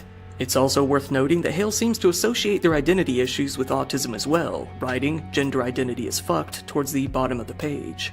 The next page is quite unique as it demonstrates that, despite being transgender, Hale seems to have harbored a lot of hatred towards the LGBT community. In a page titled "We're All Fags," they note that lesbians are pretty, but crossed out "are" and replaced it with "can be." Hale then says, "Kill all dykes and girly boy faggots." They then say, "Let all the black..." Bro, what type of self-hating nonsense are you on, bro? Really, what are you even... Bro, self-hate is truly a mental illness, G. Self-hate is what this woman truly suffers from. And it's not autism. It's not bipolar. It's not BPD. It's not none of this stuff, G. It's not even schizophrenia. It's not none of this stuff, bro. It's like, no, she has true personality disorder. It's not even borderline. It's full blown personality disorder. She has no idea who she is, and if she does, she hates who she is. And it's like it's so baffling that I've never seen such a severe case of self-hatred. Like, you normally see it, well, I'm gonna keep it a buck. I usually see it within the black community. It's like they call it cooning and stuff. You tap dancing for the white man and stuff like that. It's like, it is what it is. It's never to this extent. It's normally like in a fear of losing your livelihood if you become too tapped in with the culture. That's normally how I see it. This is a whole nother level of, like, in a lack of a better term, cooning. But it's like she's not even, who is she cooning for though? That's the thing. It's like for black women, it's like I don't understand it, Chad. I truly just don't get it. Like, I don't get it. It's like you bash all of these, like, categories and subcategories that us as people in society, wind up sliding into one way or another. Like, you bash all of the boxes that you might check. So, you know, it's just so mind-boggling to me. I really just can't wrap my mind around it. Let's finish up this video though. Police hang us, unable to stomach showing that crossed out R and replaced it with can be. Hale then says, kill all dykes and girly boy faggots. They then say, let all the black police hang us, unable to stomach showing support for white police officers. On the next page, Hale makes it clear that they are targeting children specifically. They wrote, pray to your God that your children will live, cause I will try to kill all your kids. Hold on to them while you can, your children are going to die. Afterward, they went on a rant about what exactly they hate so much about the children. In one of the most damning pages of any of their writings, Hale expresses their true hatred fully. Notably, they hate white children, using this as a jumping-off point to rant about white privilege again. It reads, kill those kids, those crackers, going to private fancy schools with those fancy khakis and sports backpacks with their daddy's Mustangs and convertibles. It's worth noting that Hale at first wrote Mom's Mustangs here, but chose to change it to Daddy's. It continues, fuck you little shits. I wish to shoot you weak-ass dick with your mop yellow hair. Wanna kill all you little crackers. Bunch of little faggots with your white privileges. Fuck you faggots. This journal included a list of dates and a countdown. Hale didn't go through with committing the attack on February 17th as they had previously planned, crossing off dates past that point. It's possible that this was because Sydney's celebration of life was all set to take place on March 11th, as it was written in the journal. Hale decided to change the date to later in March, then once again postpone it until April to be closer to the anniversary of Columbine again. By all accounts, this event was awkward. At Sydney's celebration of life memorial, Hale approached Paige as she was leaving and excitedly asked if the two of them could hang out. Paige was very put off by this, telling them that it was not the time and place, given that they were all grieving. Yeah, real talk. Hale made another entry in April, this time saying that April indeed did remind them of Columbine. They made a note saying that it would be great to, in their words, make history 3 days before Eric and Dylan did. After, they made their reason for committing the attack as clear as possible. It wasn't going to be for the purpose of raising awareness or for revenge against how they felt trans people were treated by Christians like many came to speculate. It wasn't because they really had any sort of point to make at all. It was about infamy. They wrote, I have to kill so I can be remembered in the most horrific way possible. That way no one will ever forget. Hale began to make note of what they wanted to do for the week leading up to Death Day. They made a point to list out some documentaries about school shooters, mainly Columbine, that they wanted to watch. On the list was a documentary about Adam Lanza as well. The last page of this journal contained more concrete plans for what they wanted to do the morning of the shooting. They started drawing handwritten maps of the school on notebook paper separate from the journal. These have all since been redacted, but it's clear to make out that each floor had its own map. Hale also made notes of which routes throughout the school would be ideal to take. They began to take all of the information they had compiled and put it onto several thumb drives that they would hide throughout their bedroom. Hale said they did this in order to control the narrative of their own attack rather than let people jump to conclusions. Hale came to graduate from their art college. After that, they struggled to find any path forward. They began working as a freelance graphic designer, to very little success, and delivered groceries from online orders. None of this bothered Hale all too much, as they felt it was all about to end anyway. Being all out of paper, they decided it was time to start another journal. This time, the writing would be much less like Eric Harris's journal and much more akin to Dylan's. So she's just a meat rider, bro. That's what it seemed like, G. She just can't come up with her own little original ideas. This journal would come to display much more of a sense of sadness while still retaining a lot of the anger. It would also contain more romantic poems, letters to women that they liked, and plenty of drawings of hearts. These elements were all much more heavily featured in Dylan Klebold's journals in comparison to Eric's. Hale was on track to emulating both writing styles. Still, the beginning of the journal contains some elements more similar to Eric's. It starts with some sketchy artwork very reminiscent of the art that Eric used in his own journal. While Hale was an artist, they seemed to dumb down their own talent to better match Eric's scratchy, amateur-looking doodles. Some of the first text in the journal consists of the lines, "Why does my brain not work right? Because I was born wrong." With the text at the bottom of the page adding, "Nothing on earth can save me, never-ending pain, religion won't save." A lot of the earlier portions of the journal consist of rants that most people would find fairly mundane. On one page, Hale complains about not being consistent enough with the gym, and then rants about online scammers on the next. Hale then alludes to being in love with a brown girl, that being Paige. By now, they were focusing much more on this love interest now that Sydney was gone. They wrote, "No brown girls, no love. I am nothing. Brown is the most beautiful." Before going into more detail on the next page, Hale writes a message to Paige in a confusing, disjointed fashion, going into a bit of their own identity issues along the way, adding, "Audrey is not my name, but, when you say it, I am just as the little one. I was A-okay, then I can be a kid again with you, alongside you even if I can't really be with you."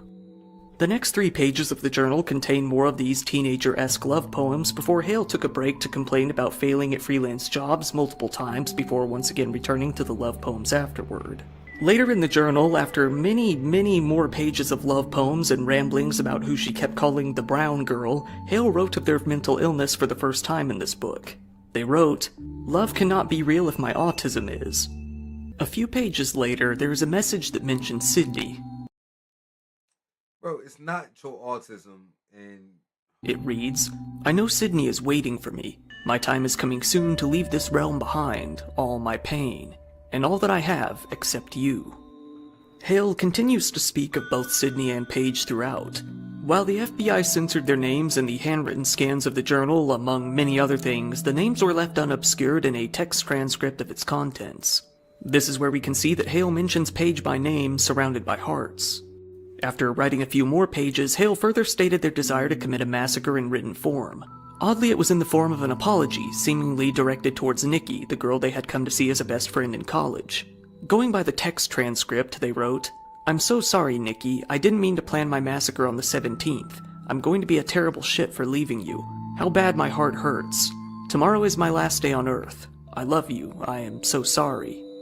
However, on the next day, they returned to add a comment towards the bottom of the page with a psych, reading, "P.S. Not leaving yet. I couldn't do it. I don't want to ruin your day. I'll wait as planned." On the next page, Hale laments about being scammed, specifically by using the word again.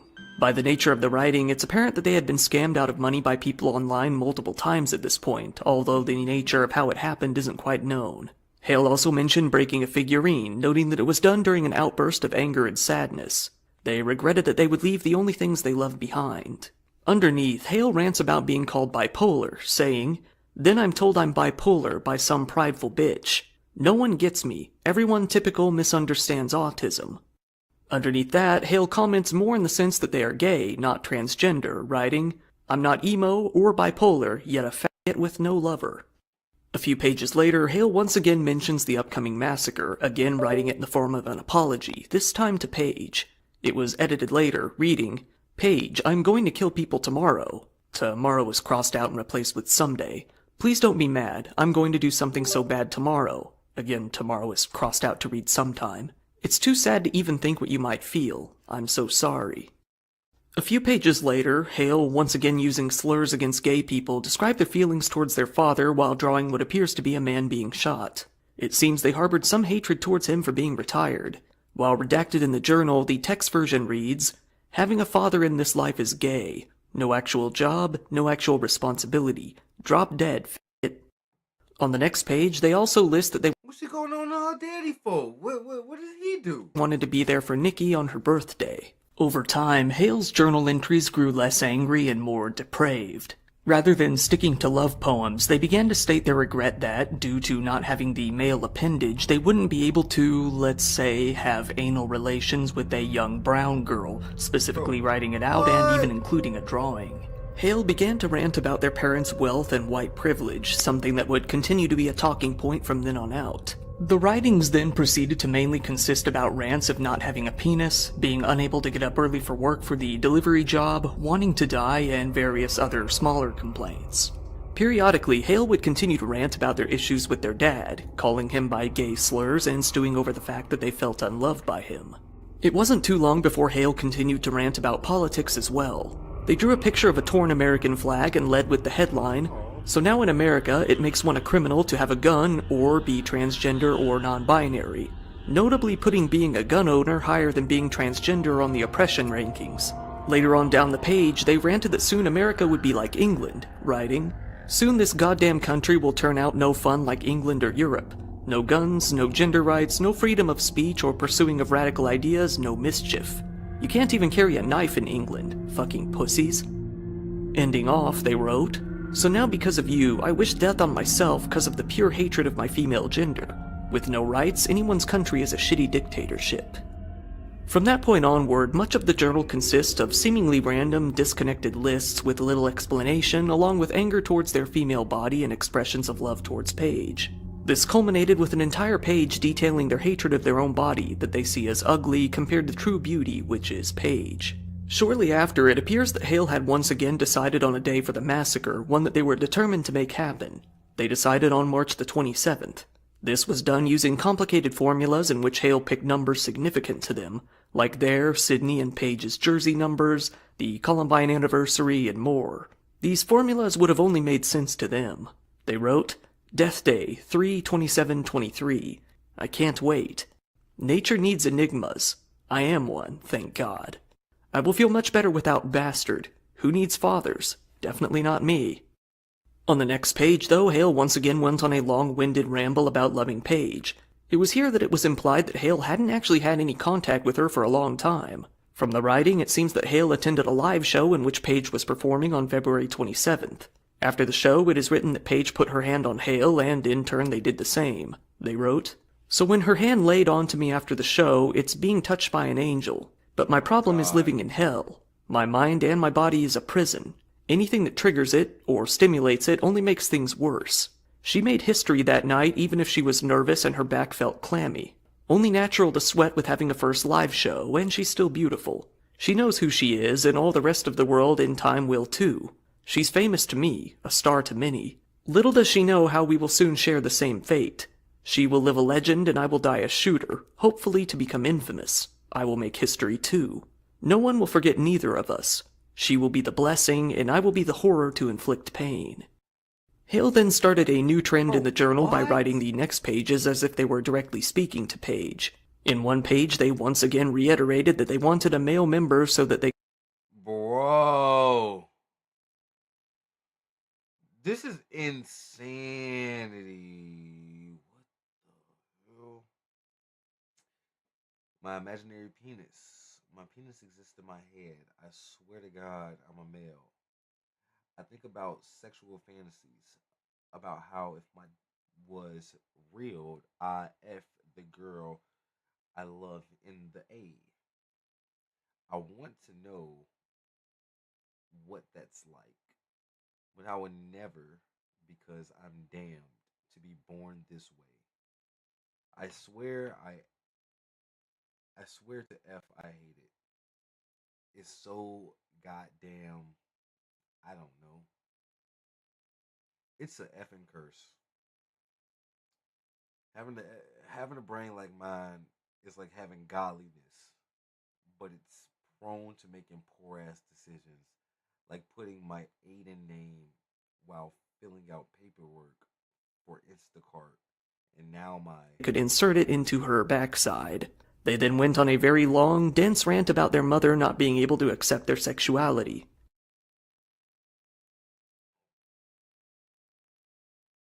and now my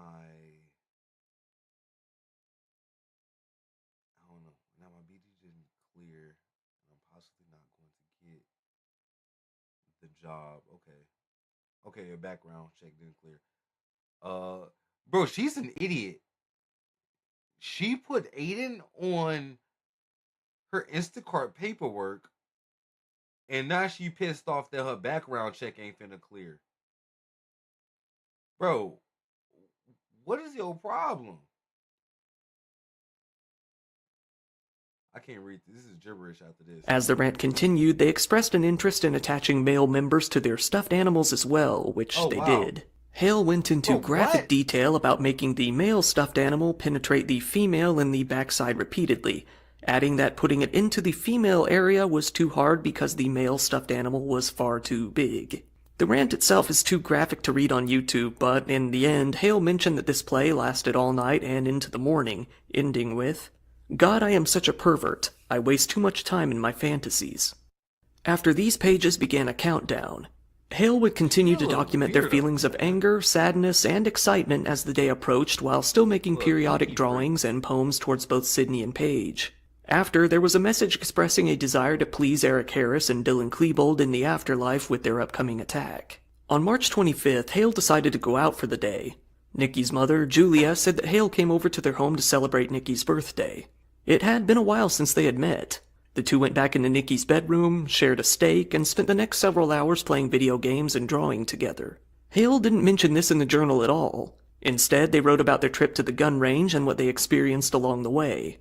They wrote, "On my way to the range and saw a billboard on suicide only meters away from the Sumner Gun and Supply. Then after the time in range, while cleaning my AR, a lady got ricocheted in the leg and ankle. I saw the EMTs working on her leg on the floor and they took her away on the gurney. Foreshadowing on my own massacre? There was blood splatters on the floor. Police asking questions to the other people that were in the range. On the way home, I look up at the sky and parts of clouds peeking out sunlight like heaven shining down. Foreshadow of my death?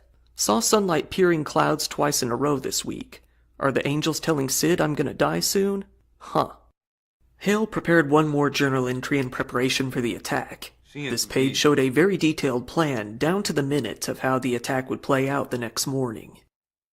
The day of the massacre was now approaching soon. On the night of the 26th, one day before the decided upon date, Hale decided to get all of their equipment ready and prepare one last video. They then made sure that all of the data was stored on the flash drives as it should be, hoping that that would mean it would all come to be leaked someday.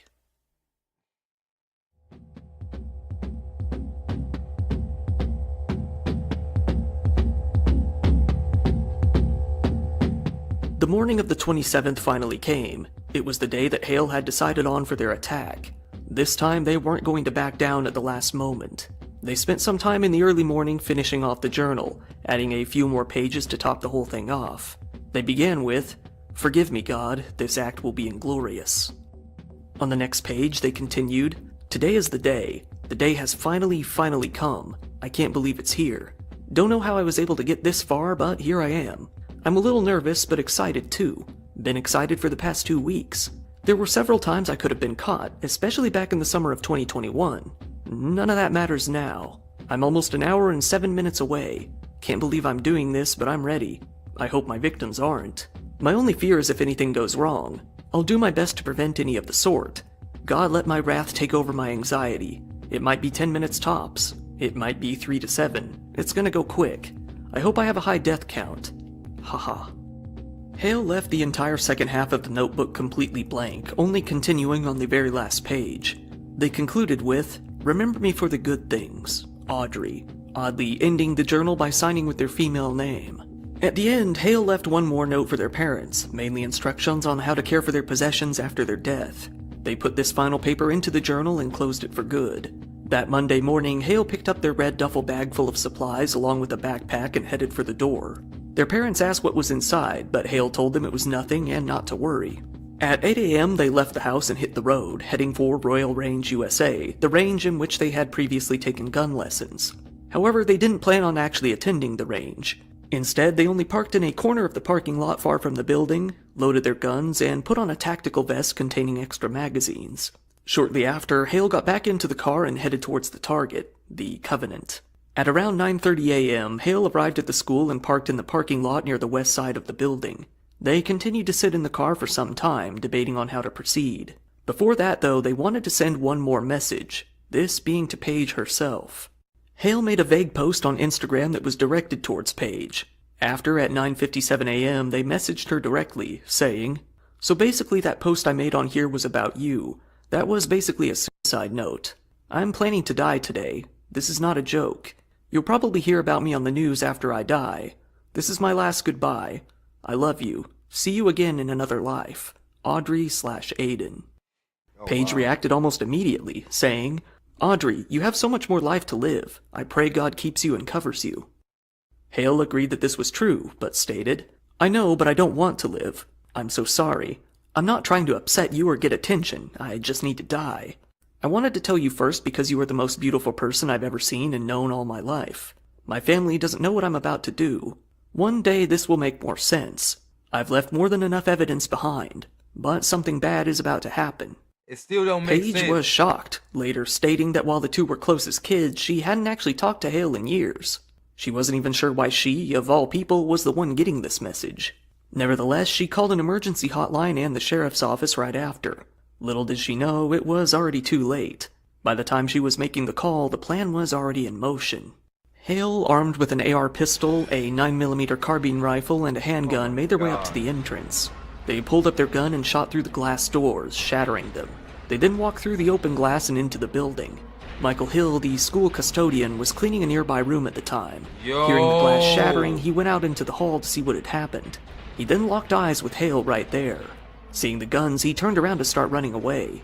Hale then took their first shot, shooting him several times in the back with the AR pistol. They then left him there, bleeding from his injuries as they proceeded forward. The smoke from the gunshots triggered a smoke detector nearby on the ceiling, causing the fire alarm to start ringing out throughout the school. As a result, the school doors automatically unlocked. Teachers inside gathered their students to leave the school, assuming that nothing was really going on, but taking the proper steps just in case. Many students formed organized, single-file lines in front of their teachers to leave the building. 3 students, Evelyn Dickhouse, William Kinney, and Haley Scruggs, all 9 years old, formed the front of one of the— Wait, what? What was this little girl's last name? Formed organized, single-file lines in front of their teachers to leave the building. 3 students, Evelyn Dickhouse, William Kinney, and Haley Scruggs, all 9 years old, formed the front of one of these lines. All 3 of them were 3rd graders, slowly making their way towards the stairwell in front of their teacher. There they ran right into Hale on the stairs. Hale opened fire without hesitation, shooting all 3 of them. Oh my Their God! teacher, who was actually a substitute teacher named Cynthia Peak, was there with them. Hale pulled up their gun and aimed it towards Cynthia as well, hitting her several times. Whoa. Cynthia as well hit the ground as the rest of the students ran, fleeing from the building. Cynthia watched Hale step over her and proceed down the hallway as she began to fade out.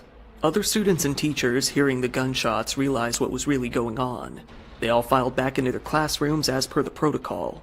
They began to barricade the doors, hurrying to close them off before the gunmen might find them. Meanwhile, Hale walked back towards the previous 4 victims and shot them multiple more times, ensuring their demise. Hale then walked over to a couple of doors where more 3rd grade classrooms were held. They pulled up their AR pistol and aimed it towards the doors. They then proceeded to empty the entire magazine, firing over and over until it was time to reload. Luckily, they only injured 1 student with some shrapnel in one of the classrooms. Feeling that this approach wasn't working, Hale instead reloaded and went to search for more victims on the 2nd floor. Unaware what exactly was going on, the school head teacher, Catherine Kuntz, left the school office and headed towards the classroom on the 2nd floor, completely unaware that Hale was there.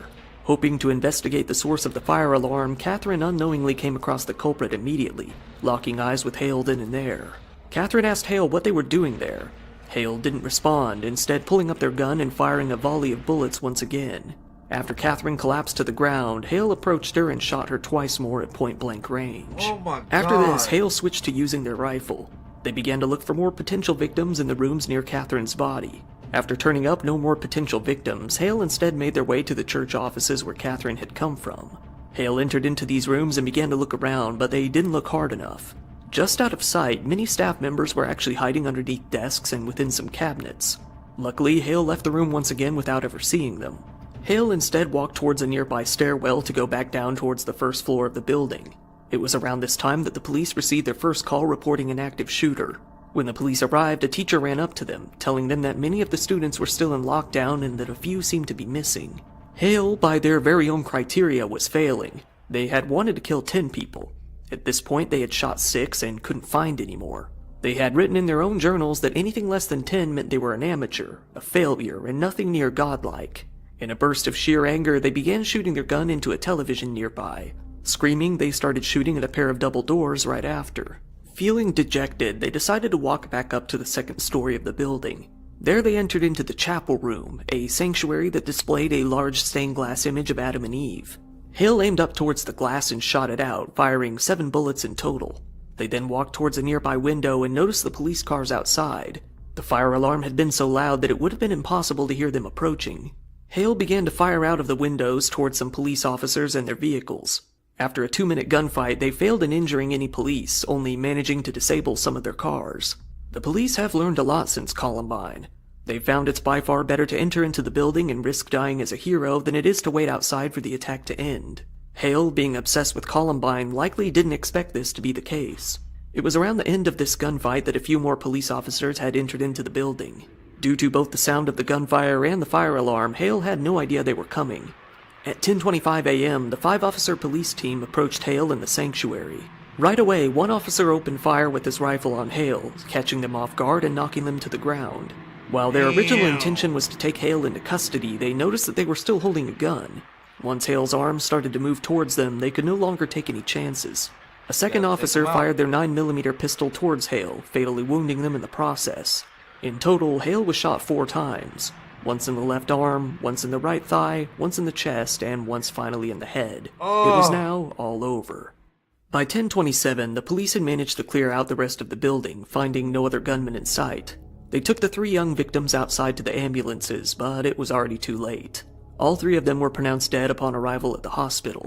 Catherine Kuntz similarly had already succumbed to her injuries. They were surprised to see that the remaining 2 victims, Cynthia and Michael, were still alive, but only barely. Unfortunately, they too succumbed to their injuries at the hospital. The police department set up a reunification center at the local Woodmont Baptist Church.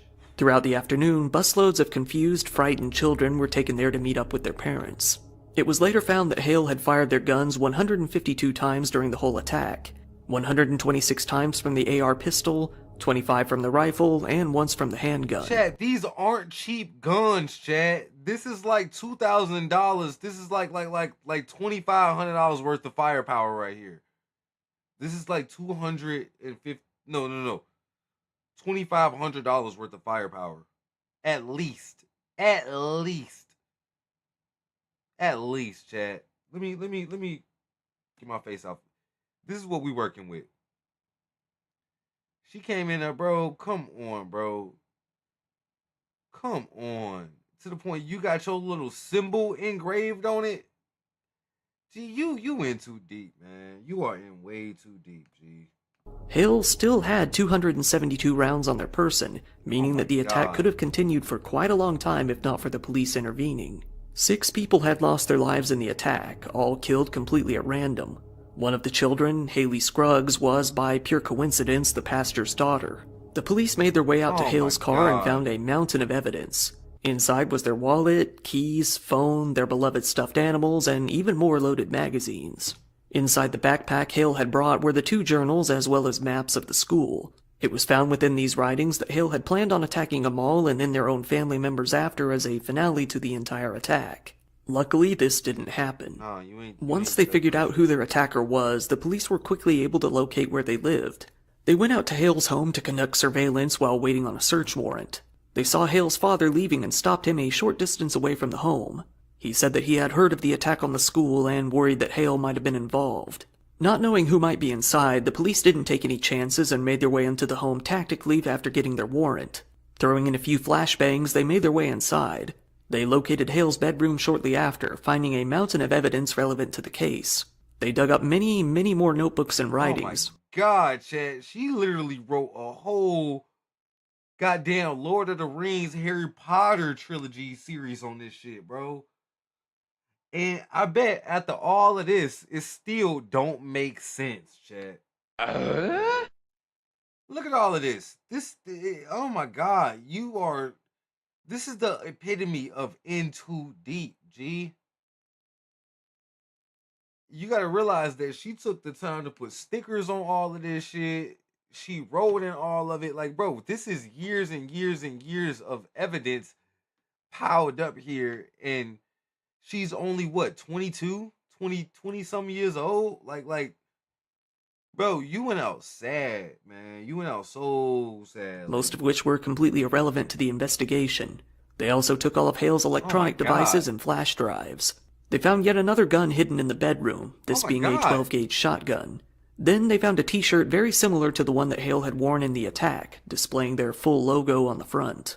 The media quickly went into a frenzy. While the police had used the name Audrey Hale and female pronouns when talking about the shooter, the media quickly dug up that the killer was actually a transgender man. Barely even speaking the names of the victims, the case instead turned into a battle over pronouns, trans rights, and misgendering. Shit. Come on, man. And for quite a while, that would continue to be the case. Let's stick to the bare bones of the situation here, man. Come on, let's stay focused, chat.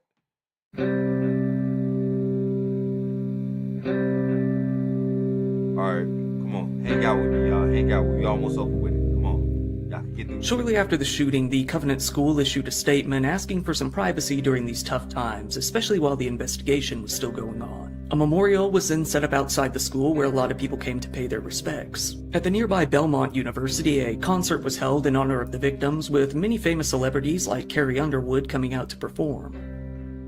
A state representative, Andy Ogles, whose district includes Nashville, tweeted out, "We are sending our thoughts and prayers to the families of those lost. As a father of 3, I am utterly heartbroken by this senseless act of violence." This led to a bit of controversy when it was found that he had posted a photo of him and his family posing with rifles in front of a Christmas tree a few years prior. Hey, this is like Fargo. This reminds me of that Fargo season. Golly. Oh my God. Yeah, this is exactly like that picture, man. Everybody got their yoints on them, man. That's crazy, G. An Arizona gubernatorial press secretary, Jocelyn Berry, tweeted less than 24 hours after the shooting a picture of an actress posing with 2 pistols with text reading, "Us when we see transphobes." The picture was very heavily condemned after the shooting, leading to her resignation only 2 days later.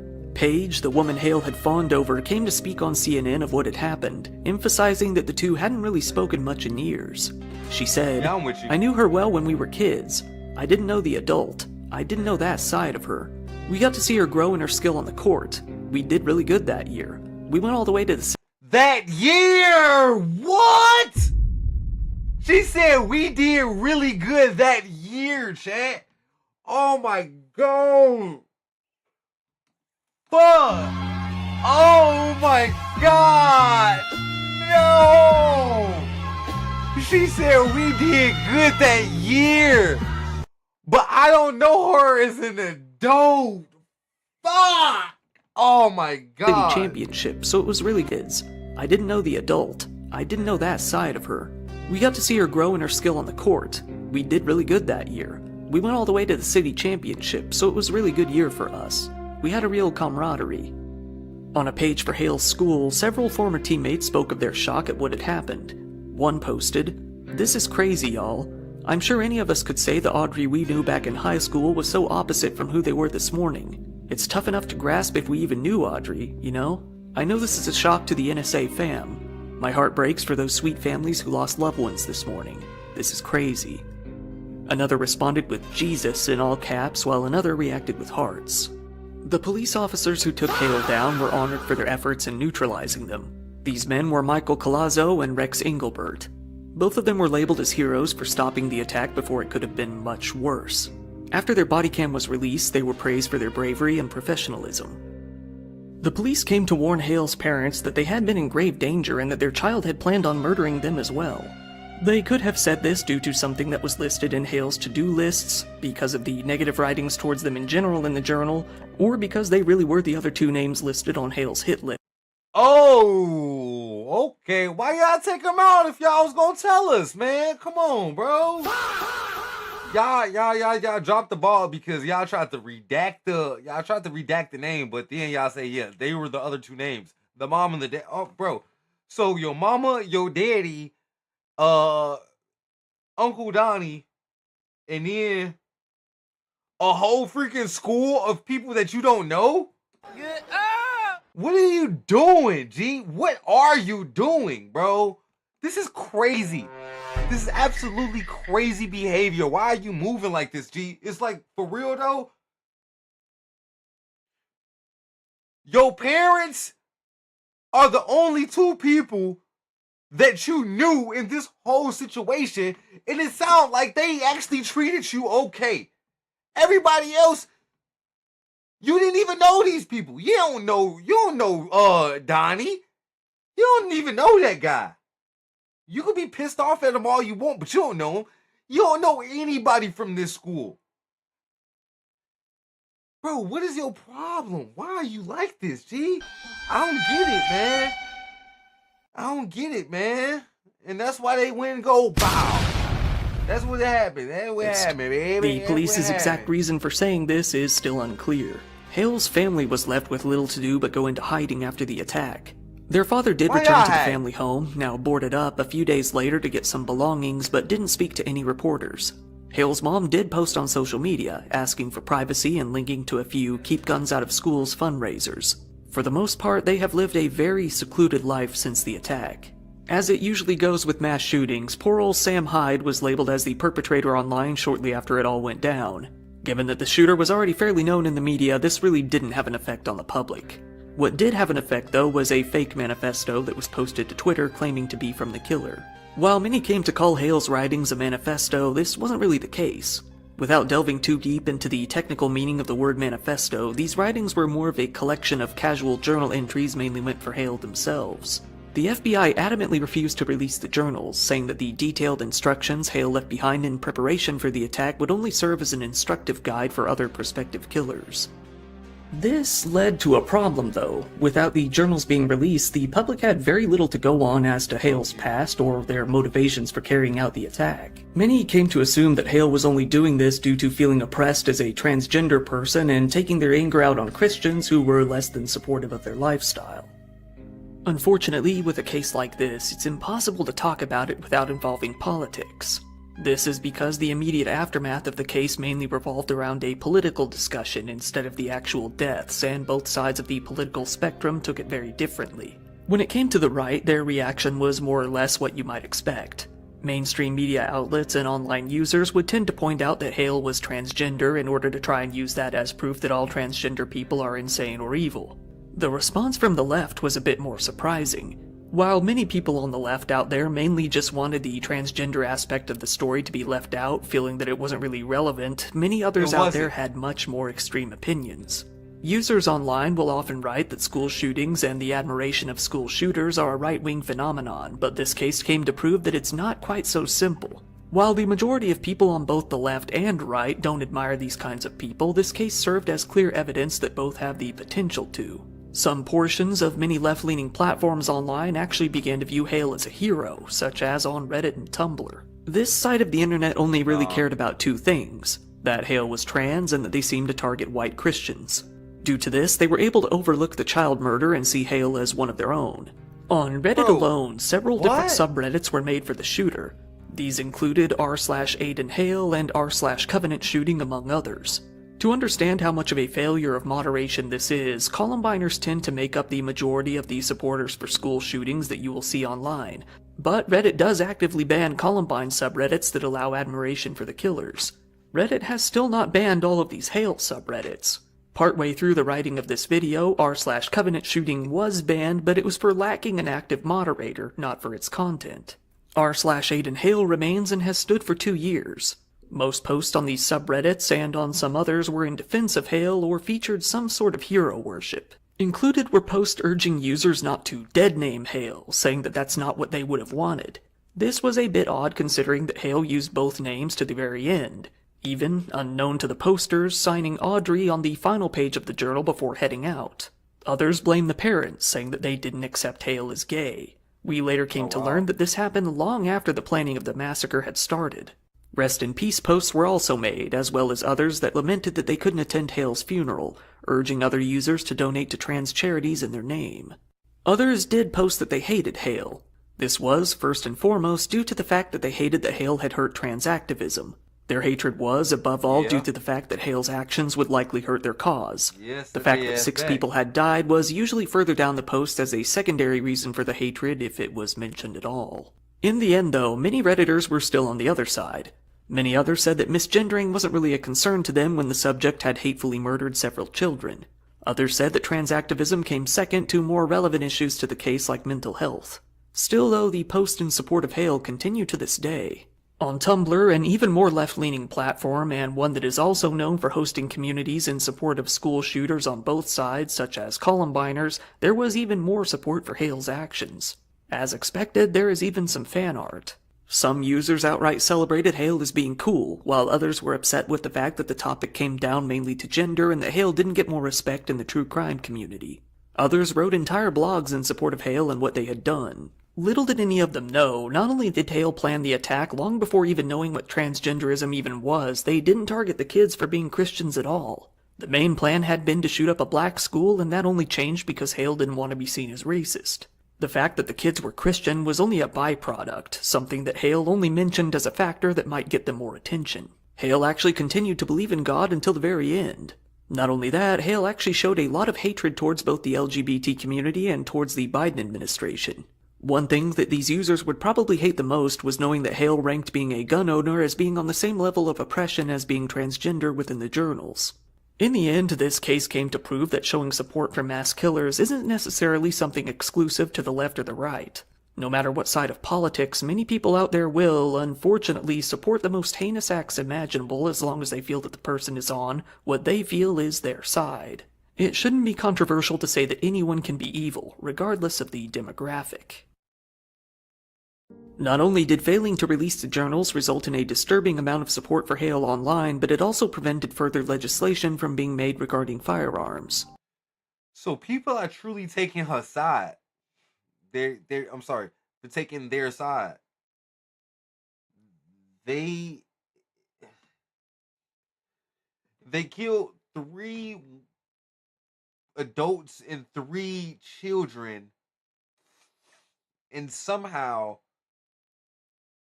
they're turning this into a battle of gender semantics. I don't like this one bit. I think this is more so a mental health issue. Chad, tell me what you think about that. Tell me how you feel. I think we about done with this. We're gonna let it play out. But yeah, this is so freaking unfortunate, and it was completely uncalled for. I don't know why she did this. What point did she prove with this? All she did was set her community back 10 years, and apparently she didn't even like the community that she actually was assigned to, like a part of. Like it's such a strange case. Like the people are truly rallying behind her because what? Because they're trans? I don't get it. Many public figures came to call for the release of the documents, with a House Republican caucus chairman, Jeremy Faison, saying, "We cannot possibly address this horrific situation until we know what was in the manifesto." Joe Biden, who Hale lambasted in the journals for calling for gun control, said, "We have to do more to stop gun violence. It's ripping our communities apart, ripping at the very soul of the nation. We have to do more to protect our schools so they aren't turned into prisons." Many protesters began to call for increased gun control after the shootings. At the protest, a lot of children held signs saying "I'm 9" to further demonstrate the young age of the victims. After, the state legislature passed some bills in order to further improve safety measures in schools. It became a requirement for even private schools to hire school resource officers in order to help prevent such attacks. On April 28th, Hey, for real though, I said this before, I'm gonna say it again. I don't think anybody should be allowed to walk into a school, adult, child, staff member, visitor. I don't care who it is. It could be the president, it could be Jesus Christ himself. To get through the doors into the school, you must go through metal detectors, chat. I feel like that's the easiest solution of like keeping firearms outside of schools. It's like the only people that need firearms in the schools are the people that have badges. And even at that point, it should only be what, one or two. Don't get me wrong, it should be other cops off like on campus, but not necessarily inside the building. But like close enough to like respond to an emergency. But as far as people walking through a school with a firearm, nah, man. One person, maybe two people. Everybody else gotta walk through this metal detector. It's like, come on now, what are we doing here, bro? It's such an easy thing, and it's like you don't even gotta. Like, I hear one of the biggest like pushbacks of putting metal detectors into every school is you don't want to make the school seem like a prison. It's like, then get creative. Get creative. Integrate the metal detectors into the door frame. It's like get creative, G. Make it so it does not feel like a prison. Color them pink, color them blue. Do something. Like, I don't get it, G. I don't understand how y'all still getting away with this, bro. Why are we still able to do this? 8th of 2023, the Tennessee governor, Bill. And the thing is, the only thing that is really hurting is our Second Amendment. G. It's like, bro, we eventually they gonna say, all right, you know what? The jig is up. No more firearms, period. And that's unconstitutional, but we have to figure out the whole getting them into schools. That can't happen. We have to keep the firearms outside of the schools, chat. That's it. Lee announced that the journals would be released very soon. However, that didn't happen. The Covenant School was concerned, fearing that sensitive information might come out with the release. This was understandable, as after all, Hale had written extensively about their staff in the journals. A judge agreed not to release the writings for the time being. Later that year in November, though, 3 photos of Hale's diary taken while the police acquired evidence were leaked. The Nashville police came to confirm that they were indeed genuine. One of the pages leaked showed the page in which Hale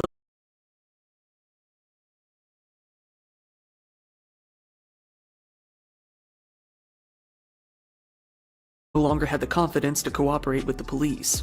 They refrained from providing them with Hale's later medical papers, citing little confidence that they would remain private. Much later, in 2023, an attorney for Hale's family did come to say that Hale had been being treated for autism since 2001. However, this would contradict everything that had been said previously. The omission of mentions of autism in previous reports, while clearly stating all the other mental problems that Hale had, would be odd. It's possible that this information had been hidden from the public. It's possible that the lawyer had only heard Hale had autism from it being in their own highly publicized writings.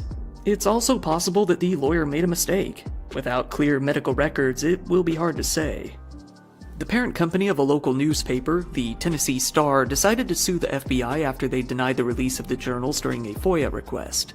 In March of 2024, a federal judge ruled in their favor, ordering the FBI to hand over the writings.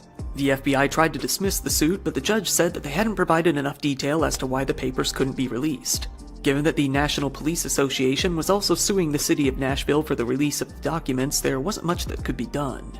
The FBI continued to say that their reasoning was that the notes might inspire other shooters, but it was pointed out that the majority of these writings didn't feature these sort of plans, and that they were perfectly capable of redacting those more specific details, as they did in the final release. Other shooters, but it was pointed out that the majority of these writings didn't feature these sort of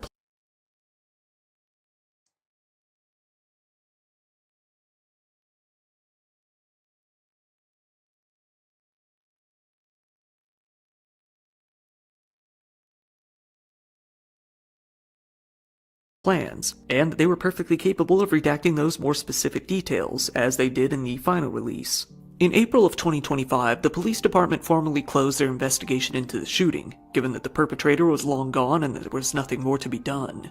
They concluded that, in the end, Hale's only motivation was notoriety and attention. They released a full report detailing their findings. In conclusion, they wrote that the killer wanted material to be publicly released and commented upon.